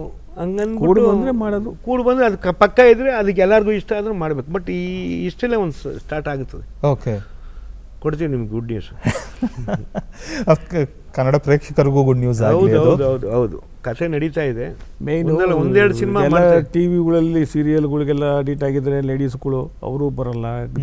ಇಲ್ಲಿ ಹುಡುಗರು, ಕಾಲೇಜ್ ಹುಡುಗರುಗಳು ಸಿನಿಮಾಗೆ ಬರ್ತಾ ಇಲ್ಲ. ಅವ್ರಿಗೆ ಬೇಕಾದಂಥ ಕಂಟೆಂಟ್ಗಳು ನಾವು ಕೊಡ್ತಾ ಇಲ್ಲ. ಹೌದು, ನಾವು ಕೊಡ್ತಿಲ್ಲ. ನಮ್ದು ತಪ್ಪಿದೆ. ಅದರಿಂದ ಯಾರನ್ನೂ ನಾವು ಬ್ಲೇಮ್ ಮಾಡೋಕ್ಕಾಗಲ್ಲ. ಸಿನಿಮಾನೂ ಬರ್ಬೇಕು ಸರ್. ಎಸ್, ಸ್ಟಾರ್ಗಳವ್ರದ್ದು ಜಾಸ್ತಿ ಸಿನಿಮಾಗಳು ಬರಬೇಕು. ಹೌದು. ಎರಡನೇದು ನಿರ್ಮಾಪಕ ಕಡಿಮೆ ಇಲ್ಲ ಸರ್. ಸರ್ ರಕ್ಷಿತ್ ಶೆಟ್ಟಿ ಅವ್ರು ಸಿನಿಮಾ ಮಾಡ್ತಾ ಇಲ್ಲ ಸರ್. ಏಂತಕ್ಕೆ ಅಂದ್ರೆ ಸ್ಟಾರ್ಗಳಿಗೆ ಫ್ಯಾನ್ಸ್ ಇದ್ದಾರೆ, ದೊಡ್ಡ ಮಟ್ಟದಲ್ಲಿ ಇದ್ದಾರೆ ಸರ್. ರಿಷಬ್ ಅವರು ಅವ್ರ ಸಿನಿಮಾ ಬಂದರೆ ಸರ್ ಇಲ್ಲಿ 6 ಜನ ಸರ್ ವರ್ಷಕ್ಕೆ 2 ಸಿನಿಮಾ ಮಾಡೋದು ಸಾಕು ಸರ್, ಇಂಡಸ್ಟ್ರಿ ಬದುಕೋಗುತ್ತೆ. ನಾನು ಹೆಸರು ಹೇಳ್ತೀನಿ ಈಗ, ದುನಿಯಾ ವಿಜಯ್ ಅವ್ರು ಇರ್ಬೋದು, ಶಿವಣ್ಣ ಅವರಂತೂ ಪಾಪ ಮಾಡ್ತಾ ಇದ್ದಾರೆ. ಅವ್ರೀಗ ಸಿನಿಮಾಗಳು ಬರ್ತಾ ಇಲ್ಲ, ಮಾಡ್ತಾರೆ, ಸ್ವಲ್ಪ ಲೇಟ್ ಆಗ್ತಾ ಇದೆ. ಉಪ್ಪಿ ಸರ್ ಇರ್ಬೋದು, ರೈಟ್, ಎಲ್ಲರೂ ಮಾಡಬೇಕು. ಆ ಸ್ಟಾರ್ಗಳು ಮಧ್ಯೆ ಹೊಸಬ್ರು ಬಂದರೆ ಪರವಾಗಿಲ್ಲ, ಸಸ್ಟೈನ್ ಬಂದರೆ ಸಸ್ಟೈನ್ ಆಗ್ತಾರೆ. ಬಟ್ ಬರೀ ಒಂದೇ ಹೊಸಬ್ರೇ ಬಂದ್ಬಿಟ್ರೆ ಅದು ಈಗ ಈ ವರ್ಷದ 6 ತಿಂಗಳು ತೊಗೊಂಡ್ರೆ ಹಂಗೆ ಅನ್ನಿಸ್ತಾ ಇದೆ. ಅಲ್ಲ, ನಿಮ್ಗೆ ಗೊತ್ತು, ನಿಮ್ಮ ಕ್ಯಾಲ್ಕುಲೇಷನ್ ಪಕ್ಕ ಇರ್ತದೆ ಬಿಡಿ, ಫೋನ್ ಇದ್ದೇ ಇರುತ್ತಲ್ವ.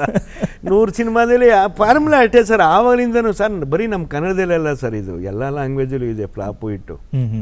ಎಲ್ಲ ಪರ್ಸೆಂಟೇಜ್ ಒಂದು 1% ಡಿಫ್ರೆನ್ಸ್ ಆಗ್ಬೋದು. 100ರಲ್ಲಿ ಅರ್ಧ 1% ಡಿಫ್ರೆನ್ಸ್ ಆಗ್ಬೋದು ಅಷ್ಟೇ ಸರ್. ಈಗ 100 ಸಿನಿಮಾ ರಿಲೀಸ್ ಆದರೆ 5 ಸಿನಿಮಾ, ಅದರಲ್ಲಿ 2 ಸಿನಿಮಾ ಕವರು, ಅದರಲ್ಲಿ 1 ಸಿನಿಮಾ ಲಾಭ, ಓಕೆ, ಇಲ್ಲ 2 ಸಿನಿಮಾ ಲಾಭ, ಹಂಗೆ ಹಿಂಗೆ ಆಗ್ತದೆ ಸರ್. ಹಂಗೆ ಇರೋದು ಆವಾಗಲಿಂದನೂ. ಒಂದು ಸ್ವಲ್ಪ ಕಡಿಮೆ ಆಗ್ತಾ ಇದೆ. ಒಂದು 6-7% ಇತ್ತು, ಅದು 5%ಗೆ ಬಂದಿದೆ. ಓಕೆ, ಮುಂದಕ್ಕಿನ್ನೂ ಒಂದು ಅರ್ಧ ಪರ್ಸೆಂಟ್ 1% ಕಡಿಮೆ ಆಗ್ಬೋದು. Right right right. ಸೊ ಇಲ್ಲಿವರೆಗೂ ನಿಮ್ಮ ಕರಿಯರ್, ಚಿತ್ರರಂಗದ ಕರಿಯರ್ ಜೊತೆಗೇನೆ ಹೇಗೆ ಬೆಳ್ಕೊಂಡು ಬಂತು ಕಳೆದ 25 ವರ್ಷದಿಂದ, ಜೊತೆಯಾಗೇನೆ ನೀವು ಕನ್ನಡ ಚಿತ್ರರಂಗದ ಜೊತೆನೇ ಬೆಳ್ಕೊಂಡು ಬಂದಿದ್ದೀರಾ. ಒಂದೇ ಒಂದು ಇಲ್ಲಿ ಕ್ಲಿಯರ್ ಮಾಡಿಬಿಡ್ತೀನಿ, ಇದು ನನಗೆ ಒಳ್ಳೆ ವೇದಿಕೆ, ಬಟ್ ನಾನು 99% ಹೋಗಲ್ಲ ಎಲ್ಲೂ. ಸ್ವಲ್ಪ ಇದನ್ನ ಹಾಕ್ಲೇಬೇಕು, ದಯವಿಟ್ಟು ನೀವು ಮರಿ ಹೇಳಿ ಸರ್. ಇಲ್ಲ, ನಾನು ಸ್ವಲ್ಪ ಫಾಸ್ಟು. ನನಗೆ ಏನು ಪುಣ್ಯನೋ ಗೊತ್ತಿಲ್ಲ, ನಮ್ಮ ಭೋಗೇಂದ್ರ ಅವರಂಥ ಪಾರ್ಟ್ನರ್ ಸಿಕ್ಕವ್ರೆ ಸ್ವಲ್ಪ ಹಿಡಿತಾರೆ. ಇಲ್ಲಾಂದ್ರೆ ನಾವು ಏನು ಈಗ ಮಾಡ್ಕೊಂಡಿದ್ದೀವೋ ಏನೂ ಇರೋಕ್ಕಿಲ್ಲ, ಬಿಟ್ಬಿಡ್ತಾ ಇದ್ದೆ ನಾನು. ಅವರು ಸ್ವಲ್ಪ ಟೈಟ್ ಆಗಿರೋದಕ್ಕೆ ನಾನಿರೋದಷ್ಟೇ. ಏನಿಲ್ಲ, ನೋಡ್ತೀನಿ, ಕಷ್ಟಪಡ್ತೀನಿ, ಅದೆಲ್ಲ ಓಕೆ. ಬಟ್ ಸ್ವಲ್ಪ ಹಿಡಿದು ಎಳಿತಾರೆ, ಅದರಿಂದ ನಮ್ಮಿದು. ಬಟ್ ನಾವು ಹಂಗೆ ಇದ್ದೀವಿ, ಹಂಗೆ ಇರ್ತೀವಿ. ಅಣ್ಣ ತಮ್ಮದಿರ್ಗಿನ ಚೆನ್ನಾಗಿರ್ತೀವಿ, ಹಂಗೆ ಇರ್ತೀವಿ. Right, okay. ನಿಮ್ಮ ಬಗ್ಗೆ ನಾವು ಸಾಕಷ್ಟು ಜನರ ಹತ್ರ ಮಾತಾಡಿ ವಿಷಯಗಳನ್ನ ಸಂಗ್ರಹ ಮಾಡಿದ್ವಿ.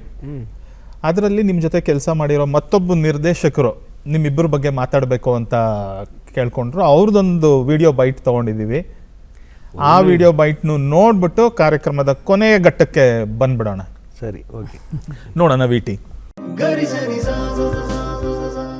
ನಮಸ್ಕಾರ ಜಯಣ್ಣ, ನಮಸ್ಕಾರ ಭೋಯಣ್ಣ, ಹೇಗಿದ್ದೀರಾ? ಇವತ್ತು ನಿಮ್ಮ ಇಂಟರ್ವ್ಯೂ ದೂರದರ್ಶನದಲ್ಲಿ ನಡೀತಾ ಇದೆ. ಈ ಮೂಲಕ ನಿಮಗೆ ಹಾಯ್ ಹೇಳೋದಕ್ಕೆ ತುಂಬ ಖುಷಿ ಆಗ್ತಾ ಇದೆ.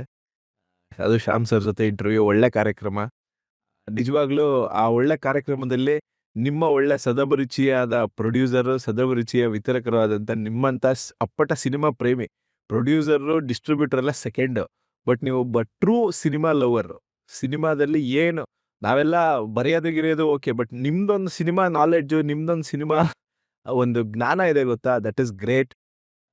ತುಂಬ ತುಂಬ ಒಂಥರ ಲಕ್ಕಿ ಡಿಸ್ಟ್ರಿಬ್ಯೂಟರ್ಸ್ ಅಂತಲೇ ಅವ್ರಿಗೆ ಹೆಸರು ಗಾಂಧಿನಗರದಲ್ಲಿ. ಬಿಕಾಸ್ ಆವಾಗ ಮುಂಗಾರು ಮಳೆ, ದುನಿಯಾ ಅಂತ ಗ್ರೇಟೆಸ್ಟ್ ಸಿನಿಮಾಗಳನ್ನ ಡಿಸ್ಟ್ರಿಬ್ಯೂಟ್ ಮಾಡಿ ಹೊಸ ಅಲೆನ ಸೃಷ್ಟಿಸಿ ಗಾಂಧಿನಗರದಲ್ಲಿ ಒಂದು ಹೊಸಬ್ರ ಚಿತ್ರಗಳಿಗೆ ಯಾವಾಗಲೂ ಆ ಬ್ಯಾನರು, ಯಾವಾಗಲೂ ಆ ಡಿಸ್ಟ್ರಿಬ್ಯೂಷನ್ ಕಂಪ್ನಿ ಯಾವಾಗಲೂ ಸಪೋರ್ಟ್ ಮಾಡ್ತಾ ಬಂದಿದೆ.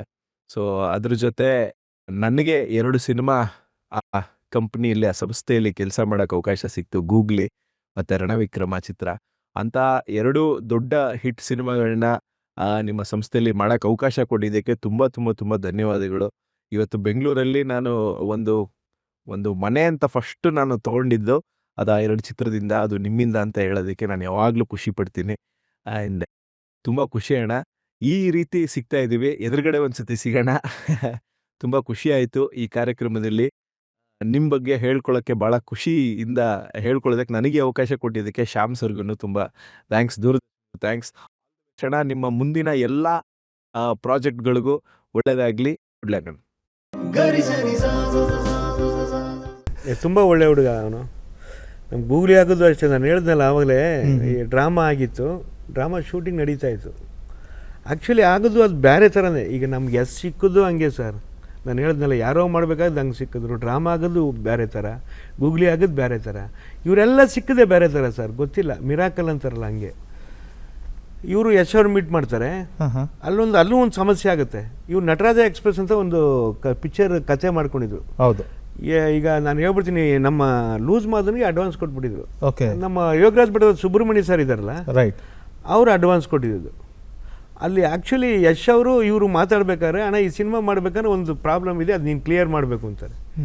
ಹಿಂಗೆ ಅಡ್ವಾನ್ಸ್ ಕೊಟ್ಬಿಟ್ಟಿದ್ದೀನಿ, ಅವ್ರು ಮಾಡಬೇಕು ಅಂತ ಅವರು ಸಿನಿಮಾ, ನಮ್ಗೆ ಲೇಟ್ ಆಗುತ್ತೆ ಅಂತಾರೆ. ನಾನು ಕ್ಲಿಯರ್ ಮಾಡ್ಕೊಡ್ತೀನಿ ಬಿಡೇ ಅಂದ್ಬಿಟ್ಟು ಅಲ್ಲಿಂದನೇ ಫೋನ್ ತೊಗೊಂಡು ಮಾಡಿ ಪಾಪ ಸುಬ್ರಹ್ಮಣ್ಯ ಅವ್ರನ್ನ ಒಪ್ಪಿಸಿ ಇದು ಮಾಡಿ ಒಪ್ಪಿಸ್ಬಿಟ್ಟು ಇದಾಗುತ್ತೆ ಪಿಕ್ಚರು. ಓಕೆ. ಇದು ಗೂಗ್ಲಿ ಪಕ್ಕಾ ಬಜೆಟು, ಒಳ್ಳೆ ಕ್ಯಾಮ್ರಾಮೆನ್ನು, ಒಳ್ಳೆ ಟೀಮು, ಸೂಪರ್. ಅದರಲ್ಲೂ ಅಷ್ಟೇ ಯಶ್ ಅವ್ರು ಪ್ರತಿಯೊಂದು ಎಲ್ಲ ಇದರಲ್ಲಿ ಎಲ್ಲ ಕೂತ್ಕೊಂಡು ಟೀಮ್ ಅಂತೂ ಎಕ್ಸ್ಟ್ರಾಡಿನರಿ ಟೀಮ್ ಸರ್. ಆ ರಿಚ್ನೆಸ್ಸು ನೀವು ಅದು ಸಿನಿಮಾ ನೋಡಿದ್ರೆ ಇವತ್ತು ಗೊತ್ತಾಗುತ್ತಲ್ವ, ಹಂಗಾಗತ್ತೆ ಸಿನಿಮಾ. ಅದಕ್ಕೆ ಉಲ್ಟಾ ರಾಣಾ ವಿಕ್ರಮ ಪಿಕ್ಚರು, ಅಪ್ಪು ಸಾರು ಕತೆ ಕೇಳಿ ಓಕೆ ಅನ್ನೋದು, ಅದು ಸ್ವಲ್ಪ ಬಜೆಟ್ ಜಾಸ್ತಿ ಆಯಿತು, ಅದು ಚೆನ್ನಾಗಿ ಆಯಿತು. ರೈಟ್. ಹಿಂಗೆ ಒಳ್ಳೆ ಹುಡುಗ, ಎಸ್, ಒಳ್ಳೆ ಕೆಲಸಗಾರ. ಸೊ ಈಗ ನಿಮ್ಮ ಜೊತೆ ಈಗ ಕೆಲಸ ಮಾಡಿರೋರಲ್ಲಿ ಯಾರ ಜೊತೆಗಾದ್ರೂ ಮತ್ತೆ ಇವಾಗ ರಿಪೀಟ್ ಆಗತ್ತಾ? ಇಲ್ಲ, ಸದ್ಯಕ್ಕೆ ಯಾವೂ ಇಲ್ಲ ಸರ್. ಹಂಗೆ ಆಗ್ಬೋದು, ಹೇಳೋಕ್ಕಾಗಲ್ಲ. ಆಮೇಲೆ ಮಾಡೋದಕ್ಕೆ ಯಾವ ದೊಡ್ಡ ಹೀರೋಗಳು ಯಾರು ಇಲ್ಲಿ ಸಿಗ್ತಾ ಇಲ್ಲ, ಒಂದು ಡೈರೆಕ್ಟ್ಗಳು ಸಿಗ್ತಾ ಇಲ್ಲ. ಯಾಕೆಂದ್ರೆ ಅವ್ರವ್ರ ಕೆಲಸದವ್ರು ಬ್ಯುಸಿ ಇದ್ದಾರೆ. ಕೂಡು ಬಂದಾಗ ನೋಡೋಣ. ನಮ್ಮ ಜೊತೆ ಯಾವುದನ್ನು ಅನ್ಕೊಂಡು ಮಾಡಿಲ್ಲ, ಅದಾಗದೆ ಹೇಳ್ದಂಗೆ ಮಿರಾಕಲ್ ಅಂದಂಗೆ ಆಗಿರೋದು. ನೋಡೋಣ ಸರ್. ಕೆಲವು ಟೈಮ್ಗಳು ಎಸ್, ಒಂದು ಜಮೀನು ತಗೊಳ್ಳೋದು ಅಷ್ಟೇ, ಒಂದು ಹೀರೋ ಸಿಗೋದು ಅಷ್ಟೇ, ಒಂದು ಸಿನಿಮಾ ಸಿಗೋದು ಅಷ್ಟೇ. ಹಣೆಯಲ್ಲಿ ಬರ್ದಿದ್ರೆ ನಾನು ಬಂದ ನೋಡೋಣ ಏನಾಗುತ್ತೆ, ಮಾಡ್ತೀವಿ. ಅದೃಷ್ಟ ಐತೆ. ನಮ್ಮ ಜೊತೆಲಿ ಮಾಡಿರೋ ಡೈರೆಕ್ಟ್ರು ಎಲ್ಲ ನಮ್ಮದು ಚೆನ್ನಾಗಿದ್ದಾರೆ ಸರ್. Right, right. ನೀವು ನಿರ್ಮಾಣ ಮಾಡಿರೋ ಸಿನಿಮಾಗಳಲ್ಲಿ ಅತ್ಯಂತ ಯಶಸ್ವಿ ಸಿನಿಮಾ ಅಂದರೆ ಮಿಸ್ಟರ್ ಅಂಡ್ ಮಿಸಸ್ ರಾಮಾಚಾರಿ. ಆ ಕಾಲಕ್ಕೆ ಇಂಡಸ್ಟ್ರಿ ಹಿಟ್ ಆದಂಥ ಸಿನಿಮಾ. ಸಂತೋಷ್ ಆನಂದರಾಮು, ಯಶ್ ಒಳ್ಳೆ ಕಾಂಬಿನೇಷನಲ್ಲಿ ಆದಂಥ ಕತೆ. ಆ ಸಿನಿಮಾ ಆದ ಸಂದರ್ಭನೂ ಇದೇ ಥರ ಮಿರಾಕಲ್ ಏನಾದರೂ ಆಯ್ತು? ಮಿರಾಕಲ್ಲೇ 100%. ಓಕೆ. ನಾನು ಅದನ್ನೇ ಪ್ರತಿಯೊಂದು ಆಗಿರೋದು 2 ವರ್ಷದ ಮಿರಾಕಲ್ಲೇ. ತುಂಬ ಚೆನ್ನಾಗಿದೆ. ಯಶ್ ಅವ್ರು ಥ್ರೆಡ್ ಮೇಲೆ ಇದು ಮಾಡ್ತಿರ್ತಾರೆ. ಓಕೆ. ನಾನು ಹೋಗಿ ನಿಂತ್ಕೋತೀನಿ ಮನೆ ಕತ್ರಗುಪ್ಪೆ. ಸರಿ, ಓಕೆ, ನೆಕ್ಸ್ಟ್ ಏನು ಮಾಡೋದಣ್ಣ, ಹಂಗೆ ಏನು ಮಾಡೋದು ಹೇಳಪ್ಪಾಜಿ, ನೀನೇ ಹೇಳಪ್ಪಾಜಿ ಅಂದೆ. ಅಣ್ಣ ಒಂದು ಕತೆ, ಒಂದು ಲೈನ್ ಕೇಳಿದ್ದೀನಿ, ಹುಡುಗ ಬಂದು ಸಂತೋಷ್ ಆನಂದರಾಮ್ ಅಂತ, ಯಾರಪ್ಪಾಜಿ ಅವರು ಅಂದೆ. ಹಿಂಗಣ್ಣ ನಮ್ಮ ಗಜಕೇಸರಿಗೆ ಡೈಲಾಗ್ಸ್ ಬರ್ದಿದ್ರಲ್ಲ, 3ನೇ ಡೈಲಾಗ್ ರೈಟ್ರು. ಓಕೆ. ಚಿಂತನ್. ಅದಾದ್ಮೇಲೆ ಇನ್ನೊಬ್ರು ಇದ್ದೀವಿ, 3ನೇವ್ರು ಇವರು. ಓಕೆ. ಸಮ್ ಎಪಿಸೋಡ್ಗೆ ಮಾತ್ರ ಬರ್ದಿದ್ರು. ಹೌದಾ? ಮತ್ತು ಅವರು ಅದ್ಬಿಟ್ರೆ ಜಗ್ಗೇಶ್ ಅವ್ರದ್ದು ಇನ್ನೊಂದು ದರ್ಶನ್ ಅವರು ಒಂದು ಪಿಕ್ಚರ್ ಮಾಡಿದ್ರು, ಗೊತ್ತಾ ನಿಮಗೆ? ಅದಕ್ಕೆ ಡೈಲಾಗ್ ರೈಟ್ರು. ರೈಟ್. 2 ಸಿನಿಮಾ ಮಾಡಿದ್ದಾರೆ. ಹೆಂಗಪ್ಪಾಜಿ ಅವ್ರು ಡೈಲಾಗ್ ಇದು ಮಾಡ್ತಾವ್ರೆ, ಹೆಂಗಪ್ಪಾಜಿ? ಇಲ್ಲ ಅಣ್ಣ, ನಾನು ಲೈನ್ ಕೇಳಿದ್ದೀನಿ, ಪಕ್ಕ ಅಣ್ಣ ಮಾಡೋಣ. ಏನೋ ನೋಡಪ್ಪಾಜಿ, ನಾನು ಸ್ವಲ್ಪ ಗಾಬರಿ ಅದೇ, ನೋಡಪ್ಪಾಜಿ ಇದೇನಪ್ಪಾಜಿ ಹಿಂಗೆ ಹೇಳ್ತಿದ್ದೀನಿ ಅಂತ. ಬಿಟ್ಬಿಡೋಣ ನೀನು ಅಂದರು. ಓಕೆ ಅಪ್ಪಾಜಿ ಆಯಿತು ಅಂದ್ಬಿಟ್ಟು ಸುಮ್ಮನೆ ಅದು. ಆ ಥರ ಆಗೋದು. ನಾನು ನೋಡ್ಕೋತೀನಿ ಬಿಡೋಣ ಅಂದರು. ಆ್ಯಕ್ಚುಲಿ ಆ ಹುಡುಗಂಗೆ ಸಿನಿಮಾಗೆ ಬಂದಾಗ ಅಂಥದ್ದೇನೂ ಇದಿರಲಿಲ್ಲ, ಎಲ್ಲ ಅದು ಅಷ್ಟೇ ಟೀಮ್ ವರ್ಕ್ ಆಗಿ. ನಿಮಗೆ ಭಯ ಇದ್ದಿದ್ದು ಅವ್ನಿಗೆ ಎಕ್ಸ್ಪೀರಿಯನ್ಸ್, ಸಂತೋಷ್ ಆನಂದರಾಮ್ ಅವ್ರ ಎಕ್ಸ್ಪೀರಿಯನ್ಸ್ ಇಲ್ಲ ಅನ್ನೋದು. ಹೌದೌದು. ಅದೇ ಸರ್, ಈ ರಾಮಾಚಾರಿ ಆಗೋದು ಯಶ್ ಅವ್ರ ನಂಬಿಕೆ ಮೇಲೇ, ಗೂಗ್ಲಿ ಆಗೋದು ಯಶ್ ಅವ್ರ ನಂಬಿಕೆ ಮೇಲೆ. ಇನ್ನು 3 ಸಿನಿಮಾ ನಮ್ಮ ನಂಬಿಕೆ. ನಾನು ಹೇಳಿದೆ ಗಜಕೇಸರಿ ಸಿನಿಮಾ ನಮ್ಮಿಂದ ಆಯಿತು, but cinema okay cinema sir, but ಅದು ಹೇಳಿದೆ ಓಪನಿಂಗ್ ಹಿಂಗೆ ಇರುತ್ತಪ್ಪಾಜಿ ಅಂತ ಹೇಳಿದೆ ನಾನು ಗೂಗ್ಲಿ ಸಿನಿಮಾದು ಏನು ಶೇರ್ ಬರುತ್ತೋ ಥ್ರೂ ಔಟ್ ರನ್, ಅದು ಫಸ್ಟ್ ವೀಕ್ನಲ್ಲಿ ಬರುತ್ತೆ ಅಂತ ಹೇಳಿದೆ. ಹಂಗೆ ಬಂತದ್ದು. ಹೇಳಿ ಬಗೋಣ ರಾಮಾಚಾರಿ ಅಷ್ಟೇ, ಇನ್ನೇನು ಆಯ್ತಲ್ಲ. ಅದೇ ಈ ಥರ ಆಯಿತು, ಬಟ್ ಅವ್ರು ನಂಬಿ ಇದು ಮಾಡಿದ್ರು. ಅಲ್ಲ, ಕೆಲಸನೂ ಈಗೇನ ನೀವು ಮಾಡಕ್ ಮುಂಚೆ ಅವರೇ ಮಾಡಿ ಮುಗಿಸ್ಬಿಡ್ತಾರೆ. ಅವ್ರು ಹೇಳು ಅನ್ನೋದೇ ಮಾಡೋದು, ನಾವು ಹೇಳಿ ಅಂತಾನೆ ಅವ್ರು ಹೇಳ್ಬಿಟ್ಟೆ ಕರ್ಕೊಂಡ್ಬಂದ್ರೆ ಮಾತಾಡಿ ಹೇಳಿ. ಅವನು ಹೇಳಿದ್ರು ಒಪ್ಕೊಂಡಿಲ್ಲ ಫಾಸ್ಟ್ ಅಂತ, ಸ್ವಲ್ಪ ಬ್ರೇಕ್ ಹಾಕ್ಬೇಕು ಜಯಣ್ಣನ. ಹೌದೌದೌದು. ಬಟ್ ಡೀಟೇಲ್ ಈ ಕತೆ ಆಗೋದು ಹಿಂಗೆ ರಾಮಾಚಾರಿ. ಆಮೇಲೆ ಪ್ರತಿಯೊಂದು ಅಷ್ಟೇ ಸರ್, ಪ್ರತಿಯೊಂದರಲ್ಲೂ ಇತ್ತು ಫುಲ್ ಇದು. ಯಶ್ ಅವ್ರಿಗೆ ಸರ್ ಒಂದು ಹೇಳ್ತೀನಿ ನಾನು, ಅವರೆಲ್ಲರನ್ನೂ ಹೆಂಗೆ ಇದು ಮಾಡ್ಕೊಂಡು ಹೋಗ್ತಾರೆ ಅಂತ, ಬಟ್ ಒಬ್ಬನೇ ಇರಲ್ಲ sir full through out cinema. ಅದು ಬೋರ್ ಆಗಿ ನಾನೊಬ್ಬನೇ ಸ್ಕ್ರೀನಲ್ಲಿ ಇದಾಗ್ಬಿಡ್ತೀನಿ ಸರ್. ಒಂದು ಸೀನ್ ಬರೀತಾರೆ ಸರ್, ಒಂದು ಸೀನ್ ಟೀಮ್ ರೆಡಿ ಮಾಡುತ್ತೆ. ತುಂಬ ಚೆನ್ನಾಗಿದೆ ಕೇಳಿದ್ದು. ಸಾಧು ಕೋಕಿಲಿಂದು ಎಂಟ್ರಿ ಇದು ರಾಮಾಚಾರಿದು ನೀವು ನೋಡಿರ್ಬೋದು. ಹೀರೋ ಹೀರೋಯಿನ್ಗೂ ಕಟ್ಟಾಗ್ಬಿಟ್ಟಿರುತ್ತೆ ಲವ್, ಬಟ್ಟೆ ಕಟ್ಟಾಗ್ಬಿಟ್ಟಿರ್ತದೆ ಅವರಿಬ್ಬರಿಗೂ ಲವ್ ಇದು. ಬಟ್ ಇವರಿಬ್ಬರನ್ನು ಕಾಪಾಡೋಕ್ಕೆ ದೇವರೇ ಬರಬೇಕು ಅಂತ ಒಬ್ಬರು ಡೈಲಾಗ್ ಹೇಳ್ತಾರೆ. ಅಲ್ಲೊಬ್ಬ ದೇವ್ರು ಬರಬೇಕು. ಅವಾಗ ಯಾರು ದೇವರು? ಯಶ್ ಅವರು ಒಂದು ಸೀನ್ ಎಲ್ಲ ಫುಲ್ ಟೀಮ್ ಕುತ್ಕೊಂಡು ರೆಡಿ ಮಾಡ್ತಾರೆ. ನೀಟಾಗಿ ಹಿಂಗೆ ಬರಬೇಕು ಅಣ್ಣ ಈ ಸೀನಿಗೆ ಬೀಳೋ ವಿಸಿಲ್ಗಳು ನನ್ನ ಇಂಟ್ರಡಕ್ಷನ್ಗೂ ಬೀಳೋದು ಅದಕ್ಕೆ 10 ಪಟ್ಟು ಇರುತ್ತೆ ಅಂತ ಹೇಳ್ತಾರೆ ಯಶ್ ಅವರು. ಈ ಸೀನ್ ಮಾಡುವಾಗೇ ಬಟ್ ಅದೇ ಥರ ಆಯಿತು ಸಿನಿಮಾ ರಿಲೀಸ್ ಆದಾಗ. ಈ ಸಾಧುಕೋಗ್ಲ ಎಂಟ್ರಿ, ಓಕೆ, ಕುದುರೆಗಳು ಬರ್ತಾರೆ, ಅದು ಹಂಗೆ ಝೂಮ್ ಮಾಡಿದ್ರೆ ದೇವರು ಹಂಗೆ ಪ್ರತಿಯೊಂದ್ರಲ್ಲೂ ಪಾಪ ಪ್ರತಿಯೊಂದು ಸೀನ್ ಅವರು ಇಲ್ಲದೇ ಇರೋ ಸೀನ್ಗಳಲ್ಲೂ ಅವ್ರ ಇನ್ವಾಲ್ವ್ಮೆಂಟ್ ಇರ್ತಿತ್ತು. ವಂಡರ್ಫುಲ್. ಓಕೆ, ಇಲ್ಲಿವರೆಗೂ ನಿಮ್ಮ ಪಯಣದ ಬಗ್ಗೆ, ಕನ್ನಡ ಚಿತ್ರರಂಗ ಹೇಗೆ ಬೆಳ್ಕೊಂಬಂತು ಕಳೆದ 25 ವರ್ಷಗಳಲ್ಲಿ, ಇವಾಗ ಹೆಂಗೆ ಕುಂಠಿತಾ ಇದೆ ಅನ್ನೋದನ್ನು ಸ್ವಲ್ಪ ಗಮನಿಸಿದ್ವಿ. ಮುಂದಿನ 5 ವರ್ಷಗಳಲ್ಲಿ ಏನಾಗ್ಬೋದು ಕನ್ನಡ ಚಿತ್ರರಂಗ ಪರ್ಟಿಕ್ಯುಲರ್ ಆಗಿ? ನಾವು ಚಿತ್ರರಂಗದಿಂದ ಅನ್ನ ತಿನ್ಕೊಂಬಂದಿದ್ದೀವಿ. ನಾವು ಹಿಂಗೆ ಇರುತ್ತೆ, ಮುಂದೆ ಹಿಂಗೆ ಚೆನ್ನಾಗಿರ್ತೀವಿ, ನಾವು ನಮ್ಮ ಮಕ್ಕಳನ್ನು ಮುಂದಕ್ಕೆ ಸಿನಿಮಾ ರಂಗಕ್ಕೆ ತರಬೇಕು ಅನ್ನೋ ಆಸೆ ಇಟ್ಕೊಂಡು ಇದ್ದೋ ನಾವು. ಈಗ ನೋಡ್ತಾ ಇದ್ದರೆ ಆಗಲ್ಲ, ಏನೂ ಮಾಡೋಕ್ಕಾಗಲ್ಲ. ಸಿನಿಮಾಗೆ ಜನನೇ ಬರ್ತಾ ಇಲ್ಲ. ಅದಕ್ಕೇನಾದರೂ ದೇವ್ರು ನೋಡೋ ಏನು ಮಾಡ್ತಾನೆ ಅಂತ ಗೊತ್ತಿಲ್ಲ. ಹಿಂದೆ ಟಿ ವಿ ಬಂದಾಗ, ಬೇರೆ ಬೇರೆ ಬಂದಾಗ ಸಿನಿಮಾ ಬಿದ್ದಿದೆ, ತಿರ್ಗಿ ಅದೇ ಥರ ಎದ್ದಿದೆ. ಬಟ್ ಈಗ ಆ ಥರ ಚಾನ್ಸ್ ನನ್ನ ಅನಿಸಿಕೆ ಪ್ರಕಾರ ಕಾಣಲ್ಲ. ಎಷ್ಟು ಪರ್ಸೆಂಟೇಜ್ ಫುಟ್ಫಾಲ್ಸ್ ಅಂದರೆ ಜನ ವರ್ಷಕ್ಕೆ ಇಷ್ಟು ಜನ ಬಂದು ಸಿನಿಮಾ ನೋಡ್ತಾ ಇದ್ರು, ಅದು ಎಷ್ಟು ಕಮ್ಮಿ ಆಗಿರ್ಬೋದು? ತುಂಬ ಇದೆ, ತುಂಬ ಮೈನಸ್ ಆಗಿದೆ. ಅಂಕಿಅಂಶಗಳು ಏನಾದ್ರು ಸಿಗ್ಬೋದು? 50% ಇಲ್ಲ. ಮುಂಚೆ ಏನು ಮಾಡ್ತಾರೆ ಸರ್, ಈಗ ಆರಾಮಾಗಿ ಫುಟ್ಫಾಲ್ ಸಿಗುತ್ತೆ ಸರ್. ಈ ಪ್ರತಿಯೊಂದು ಸಿನಿಮಾದು ಸಿಗುತ್ತೆ. KGF ಇದೆ, ಕಾಂತಾರದಿದೆ, ಬ್ಯಾರೇದಿದೆ ಸರ್. ಈಗ ಆವ್ರೇಜ್ ಸಿನಿಮಾ ನೋಡೋರು ಇರೋದೇ ಒಂದು 2% ಸರ್. ರೆಗ್ಯುಲರ್ 1.5%, 2%, 3%. 3 ಸಿನಿಮಾ 3% ನೋಡ್ಬಿಟ್ರೆ ಇಟ್ಟು ಸರ್ ಸಿನಿಮಾ ನಮ್ಮ ಪಾಪ್ಯುಲೇಷನಲ್ಲಿ. ಅಂದರೆ ಈಗ KGF ಅಂತ ಸಿನಿಮಾ, ಕಾಂತಾರ ಅಂತ ಸಿನಿಮಾ 10ರಿಂದ 12% ನೋಡೋರು ಹೆಚ್ಚು ಕಡಿಮೆ. ಓಕೆ, ಕರ್ನಾಟಕದ ಪಾಪ್ಯುಲೇಷನ್ನಲ್ಲಿ 15% ಗಂಟೆ ನೋಡೋರು. ಓಕೆ, ಕರ್ನಾಟಕದ ಪಾಪ್ಯುಲೇಷನ್. ಅದಕ್ಕೆ ಆ ಮಟ್ಟಕ್ಕೆ ಇಟ್ಟಾಯಿತು. ನಮಗೆ ಈಗ ರೆಗ್ಯುಲರ್ ಸಿನಿಮಾ ಸರ್ 10 ಕೋಟಿ 15 ಕೋಟಿ ಸಿನಿಮಾ 3-4% ಜನ ನೋಡ್ಬಿಟ್ರೆ ಸಾಕು ಸರ್, ಹಿಟ್ಟಾಗುತ್ತೆ. ಈಗ ನಾವೇನು ಹೇಳ್ತೀವಿ, let's hope for the best ಅಂತಾರಲ್ಲ, ರೈಟ್. ಹಂಗೆ ನಾವು ಯೋಚನೆ ಮಾಡಿದ್ರೆ ಪಾಸಿಟಿವ್ ಆಗಿ ಈಗ ಬೋಕನವನು ಸರಿ ಅಂದರೆ ಅಷ್ಟೇ ನೋವಾಗಿದೆ ಸರ್. ಈಗ ಥಿಯೇಟ್ರ್ಗಳೇ ಬೀಗ ಈಗ ಮೊದಲು ಥಿಯೇಟ್ರಲ್ಲಿ ಸೌಂಡ್ ಚೆನ್ನಾಗಿಲ್ಲ, ಅದು ಸರಿಗಿಲ್ಲ. ಈಗ ಎಲ್ಲ ಕಡೆ ಥಿಯೇಟ್ರ್ಗಳು ಚೆನ್ನಾಗಿದ್ದಾವೆ, ಮಾಲ್ಗಳು ಚೆನ್ನಾಗಿದ್ದಾವೆ. ಮಾಲ್ಗಳಲ್ಲೂ 200-250 ಸೀಟ್ ಇದ್ರೂ ಅಲ್ಲೂ ಫುಲ್ಗಳಾಗಲ್ಲ. ವೀಕೆಂಡಲ್ಲಿ ಮಾತ್ರ ಯಾವುದೋ ದೊಡ್ಡ ಸಿನಿಮಾ ಬಂದರೆ ಫುಲ್ ಆಗ್ತದೆ, ಅಲ್ಲೂ ಶೋಗಳಿರಲ್ಲ. ಈಗ ಸುಮ್ಮನೆ ಮಾಲ್ಗಳಲ್ಲಿ ಚೆನ್ನಾಗಿ ಹೋಗ್ತಾ ಇದೆ, ಸಿಂಗಲ್ ಸ್ಕ್ರೀನಲ್ಲಿ ಹೋಗಲ್ಲ ಅಂತ ಕೆಲವರು ಹೇಳ್ತಾರೆ. ಯಾವುದೋ ದೊಡ್ಡ ಸಿನಿಮಾ ಅಲ್ಲಿ ಮಾಲಲ್ಲಿ ಹೋದ್ರೂ ಸಿಂಗಲ್ ಸ್ಕ್ರೀನಲ್ಲಿ ಆ ಸಿನಿಮಾ ಹೋಗುತ್ತೆ. ಅಲ್ಲೂ ಹೋಗಲ್ಲ, ಇಲ್ಲೂ ಹೋಗಲ್ಲ. ಅಲ್ಲಿ 5 ಜನ 3 ಜನಕ್ಕೆಲ್ಲ ಶೋ ಕೊಡ್ತಾರೆ. ಕೆಲವು ಇದು ಅದ್ರ AC ದುಡ್ಡು ಬರೋಲ್ಲ. ಹಂಗೆ ಎಲ್ರಿಗೂ ಕಷ್ಟ ಇದೆ. ಸಿನಿಮಾ ಮಲ್ಟಿಪ್ಲೆಕ್ಸ್ ಚೆನ್ನಾಗುತ್ತೆ, ಕೆಲವು ಸಿನಿಮಾ ಥಿಯೇಟರ್ ತುಂಬ ಕಷ್ಟ ಇದೆ. ಇವಾಗ ಏನಾಗುತ್ತೋ ಗೊತ್ತಿಲ್ಲ ನಮಗೆ. ಇಲ್ಲ, ಒಳ್ಳೇದೇ ಆಗುತ್ತೆ, ಸುಮ್ಮನೆ ಇರ್ಬೋಣ. ನಾವು ನಮ್ಮ ಮಕ್ಕಳು ನೋಡ್ಕೊಂಡು ಇದು ಮಾಡ್ಬೇಕು ಸರ್. ಬಟ್ ಒಂದಂತೂ ಇದೆ, ಸಿನಿಮಾ ಇಂಡಸ್ಟ್ರಿ ಇರುತ್ತೆ ಸರ್, ಬಟ್ ಥಿಯೇಟ್ರದು ಮಲ್ಟಿಪ್ಲೆಕ್ಸ್ ಇನ್ನೂ ಜಾಸ್ತಿ ಆಗ್ಬೋದು, ಥಿಯೇಟ್ರ್ ಸ್ವಲ್ಪ ಕಡಿಮೆ ಆಗ್ಬೋದು. ಓಕೆ, ಈಗೆಲ್ಲ ನಾವು ಈಗ ಅಲ್ಲಿರೋ ಟರ್ಮ್ಸ್ಗಳು ಸ್ವಲ್ಪ ಮಾತುಕತೆ ನಡೀತಾವೆ, ಚೇಂಜಸ್ಸು ಆಗ್ಬೋದು. ಪರ್ಸೆಂಟೇಜ್ ಸಿಸ್ಟಮ್ ಇವಾಗ ನನ್ನ ಅನಿಸಿಕೆ ಪ್ರಕಾರ ಹೋದರೆ, ಈಗ ಅಮೇರಿಕಾ ನಮಗಿನ್ನ 15-20 ವರ್ಷ ಪಾಸ್ಟ್ ಇದ್ದಾರೆ. ಈಗ ಅಲ್ಲೇನಾಗಿದೆ, ಸಿನಿಮಾ ಥಿಯೇಟ್ರ್ಗಳು ಎಲ್ಲ ಪ್ರೊಡಕ್ಷನ್ನು ಇಂಗ್ಲೀಷ್ ಪಿಕ್ಚರೇ ಬರ್ತಾ ಇಲ್ಲ ಇವಾಗ. ಆಲ್ಮೋಸ್ಟ್ ಅಲ್ಲಿ 90% ಬರ್ತಾ ಇಲ್ಲ ಈಗ. ಹಂಗೆ ನಮ್ಮದು ಆಗೋದು, ನಮ್ದು ಇನ್ನೂ ಸತ್ತೇ ಹೋಗುತ್ತೆ ಸಿನಿಮಾ. ಅಲ್ಲೂ ವೀಕೆಂಡ್ಗಳು ಮಾತ್ರ ಥಿಯೇಟ್ರ್ ಓಪನ್ ಇಲ್ವೇ ಇಲ್ಲ. ಪ್ರೊಡಕ್ಷನ್ ಬರುತ್ತೆ. ಈಗ ಯಾವ ಸಿನಿಮಾನು ಬರ್ತಾ ಇಲ್ಲ. ಅಲ್ಲೂ ಸೇಮ್ ಹಂಗೆ ಆಗೋದು. ಜನಗಳಿಗೆ ಸಿನಿಮಾ ನೋಡೋ ಮೂಡ್ ಕಡಿಮೆ ಆಗಿದೆ. ಬೇರೆ ಕಡೆ ನೋಡೋ ಅಂತ ಅವಕಾಶ ಇದೆ. ಡಿಜಿಟಲ್ಲೇ ಸಿನಿಮಾದೇನು ಆಗಿಲ್ಲ, ರೀತಿ ಬೇರೆ ಆಗಿದೆ. ಥಿಯೇಟ್ರ್ ಬಿಟ್ಟು TV, ಡಿಜಿಟಲ್ಲು, ಮೊಬೈಲ್ಗಳಲ್ಲಿ ನೋಡ್ಕೋತಾರೆ. ಸೊ ಇನ್ನು ಮುಂದಿನ 4-5 ವರ್ಷಗಳಲ್ಲಿ ನಾವು ಏನು ಅನ್ಕೊಂಡ್ರು ತಪ್ಪಾಗ್ಬೋದು, ಸುಳ್ಳಾಗ್ಬೋದು. ಚಿತ್ರರಂಗ ಯಾವ ಸಿನಿಮಾ ಇರುತ್ತೆ, ಚಿತ್ರರಂಗ ಇರುತ್ತೆ ಸರ್. ನಾವು ಅಂದ್ಕೊಳ್ಳೋ ಸುಳ್ಳಾಗಿ ಸಿನಿಮಾ ರಂಗ ಚೆನ್ನಾಗಿ ಹೋಗ್ಲಿ, ನಮ್ಗೆ ಅಷ್ಟೇ. ನಾವು ಅಂದ್ಕೊಳ್ಳೋದೇ ಸುಳ್ಳಾಗಲಿ, ನಾವು ಅಂದ್ಕೊಳ್ಳೋದು ನಮಗೆ ತೊಂದರೆ ಪರವಾಗಿಲ್ಲ. ಬಟ್ ಸಿನಿಮಾ ರಂಗ ಚೆನ್ನಾಗಾದ್ರೆ ತುಂಬ ಖುಷಿ ಆಗುತ್ತೆ. ಆ ಥರ ಚಾನ್ಸಸ್ಸು ನಮ್ಮ ಅನಿಸಿಕೆ ಪ್ರಕಾರ ಇಲ್ಲ. ನೋಡೋಣ, ಭಗವಂತಂದೇ ಪಾಸಿಟಿವ್ ಆಗಿ ಒಳ್ಳೇದಾಗುತ್ತೆ ಅನ್ಕೊಳ್ಳೋಣ. ಒಳ್ಳೇದಾಗುತ್ತೆ. ಇಂಡಸ್ಟ್ರಿ ಇರ್ತದೆ, ನಾನು ಹೇಳ್ತಿಲ್ವಾ, ಸ್ವಲ್ಪ ಹಂಗೆ ಹಿಂಗೆ ಆಗುತ್ತೆ ಸರ್. ಇಂಡಸ್ಟ್ರಿ ಅಂತೂ ಇರುತ್ತೆ, ಸಿನಿಮಾ ಇಂಡಸ್ಟ್ರಿ. ಇಲ್ಲ, ಯಾಕೆಂದರೆ ನಾವು ಬೆಳಗ್ಗೆ ಎದ್ದು ಥಿಯೇಟ್ರ್ ಬಾಗಿಲು ತೆಗಿತೀವಿ, ಜನಗಳಿಲ್ಲ ಅಂದ್ಬಿಟ್ಟು ಶೋ ಕ್ಲೋಸ್ ಮಾಡ್ತೀವಿ, ಬಾಗಿಲಾಗ್ತೀವಿ. ನೋವಾಗುತ್ತೆ. ಆ ಥರ ಪರಿಸ್ಥಿತಿ ಬಂದ್ಬಿಟ್ಟಿದೆ ಇವಾಗ. ಇನ್ನು 5 ವರ್ಷಕ್ಕೆ ಇನ್ನೂ ಜಾಸ್ತಿ ಆಗುತ್ತೆ ಹೊರತು ಪ್ರಾಬ್ಲಮ್ ಕಡಿಮೆ ಆಗಲ್ಲ. ವಾಂಟ್ ಆಫ್ ಆಡಿಯನ್ಸ್ ಜನಗಳಿಗೆ ಥಿಯೇಟ್ರ್ ಸಿನಿಮಾ ನೋಡೋ ಮೂಡೇ ಕಮ್ಮಿ ಆಗ್ಬಿಟ್ಟೈತಿ ಇವಾಗ ಸರ್. ಈಗ ನಾನು ಹೇಳ್ತಾ ಇಲ್ವ ಸರ್, ಈಗ ನಾವೊಂದು ಥಿಯೇಟ್ರ್ ತೊಗೊಂಡು ಸರ್, ಶಾಂತ್ ಥಿಯೇಟ್ರು 2006 ಒಂದು 10 ವರ್ಷ ಸರ್. 1 ವರ್ಷದಲ್ಲಿ 54 ವಾರದಲ್ಲಿ 1 ವಾರನೋ 2 ವಾರನೋ ರೆಂಟ್ ಬರೋಕ್ಕಿಲ್ಲ ಸರ್ ಅಷ್ಟೇ. ಅಂದರೆ 50 ವಾರ ರೆಂಟ್ ಬರೋದು. ಈಗ 5 ವಾರ ರೆಂಟ್ ಬರೋಲ್ಲ ವರ್ಷದಲ್ಲಿ. ಹೆಂಗ್ ಥಿಯೇಟರ್ ನಡೆಸೋದು ಸರ್? ಇಲ್ಲ ಹಿಂಗಾಗಿದೆ ಅಷ್ಟೇ. ತುಂಬಾ ವಿಷಾದದ ಕೊನೆ ಮಾಡೋದು ಬೇಡ. ಪಾಸಿಟಿವ್ ಆಗಿ ಮಾಡೋಣ, ಒಳ್ಳೇದಾಗುತ್ತೆ. ಏನ್ ಮಾಡ್ಬೇಕು ಹೇಳಿ ನೀವು ಬೇಗ ಇನ್ನೊಂದಷ್ಟು ಸಿನಿಮಾಗಳನ್ನ ಮಾಡಿ ಕನ್ನಡಕ್ಕೆ ಇನ್ನೊಂದು 3-4 ಜನ ಸ್ಟಾರ್ಗಳು ಬರೋ ತರ ಮಾಡ್ಬಿಟ್ರೆ ಇಲ್ಲ, ನಮಗೂ ಸಂತೋಷ. ನಾವು ಮಾಡ್ತೀವಿ, ಬೇರೆಯವರು ಮಾಡ್ತಾವ್ರೆ. ಈಗ ನಮ್ಮ ಹುಡುಗರು ಮಾಡ್ತಾ ಇದ್ದಾರೆ ಪಾಪ.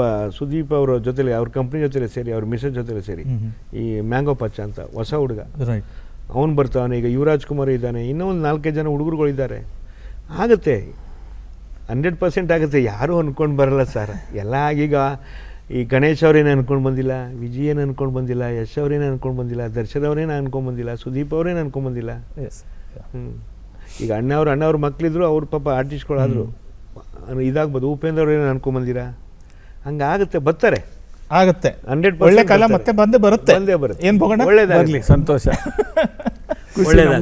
ಬರ್ಲಿ. ಮುಂದಿನ ಸತಿ ನಾವು ಮಾತಾಡಿದಾಗ ಕನ್ನಡ ಚಿತ್ರರಂಗ ನೋಡಿದ್ದು ಒಂದು ಕಾಲಚಕ್ರ ತಿರ್ಗಾ ಮೇಲ್ ಬಂದಿದೆ ಅನ್ನೋ ರೀತಿನಲ್ಲಿ ಸಂದರ್ಶನ ಆಗತ್ತೆ ಅನ್ಕೊಳ್ತೀನಿ. ಓಕೆ, ಅವತ್ತು ಒಂದು ಕೇಕ್ ಕಟ್ ಮಾಡ್ಬಿಟ್ಟೆ ಸ್ಟಾರ್ಟ್ ಮಾಡೋಣ. ಸ್ವೀಟ್ ತಿನ್ಕೊಂಡು. Thank you. ಇಲ್ಲಿವರೆಗೂ ಕಾರ್ಯಕ್ರಮಕ್ಕೆ ಬಂದು ತಾರಾಂತರಂಗದಲ್ಲಿ ತಮ್ಮ ಅಂತರಾಳದ ಮಾತುಗಳನ್ನು ಹೇಳಿ ಕನ್ನಡ ಚಿತ್ರರಂಗದ ಬಗ್ಗೆ ಸಾಕಷ್ಟು ಮಾಹಿತಿಯನ್ನು ತಿಳಿಸ್ಕೊಟ್ಟಿದ್ದೀರಾ. ನಿಮ್ಮಿಬ್ಬರಿಗೂ ನಮ್ಮ ಚಂದನ ವಾಹಿನಿಯ ಸಮಸ್ತ ವೀಕ್ಷಕರ ಪರವಾಗಿ ಮತ್ತೊಮ್ಮೆ ಧನ್ಯವಾದಗಳನ್ನ ಕೇಳ್ಕೊಳ್ತೀನಿ. Thank you. ನಿಮಗೂ ನಮಸ್ಕಾರ. Thank you. ನಮಸ್ಕಾರ. ಆತ್ಮೀಯ ವೀಕ್ಷಕರೇ, ಇಲ್ಲಿವರೆಗೂ ತಾರಾಂತರಂಗ ಕಾರ್ಯಕ್ರಮದಲ್ಲಿ ಕನ್ನಡ ಚಲನಚಿತ್ರರಂಗದ ಅಪೂರ್ವ ಜೋಡಿ ಜಯಣ್ಣ ಮತ್ತು ಭೋಗೇಂದ್ರ ಅವರ ಸಂದರ್ಶನವನ್ನು ನೋಡಿದ್ವಿ. ಮುಂದಿನ ವಾರ ಮತ್ತೊಬ್ಬ ಅತಿಥಿಯೊಂದಿಗೆ ಭೇಟಿಯಾಗೋಣ. ಅಲ್ಲಿಯವರೆಗೂ ನಮಸ್ಕಾರ.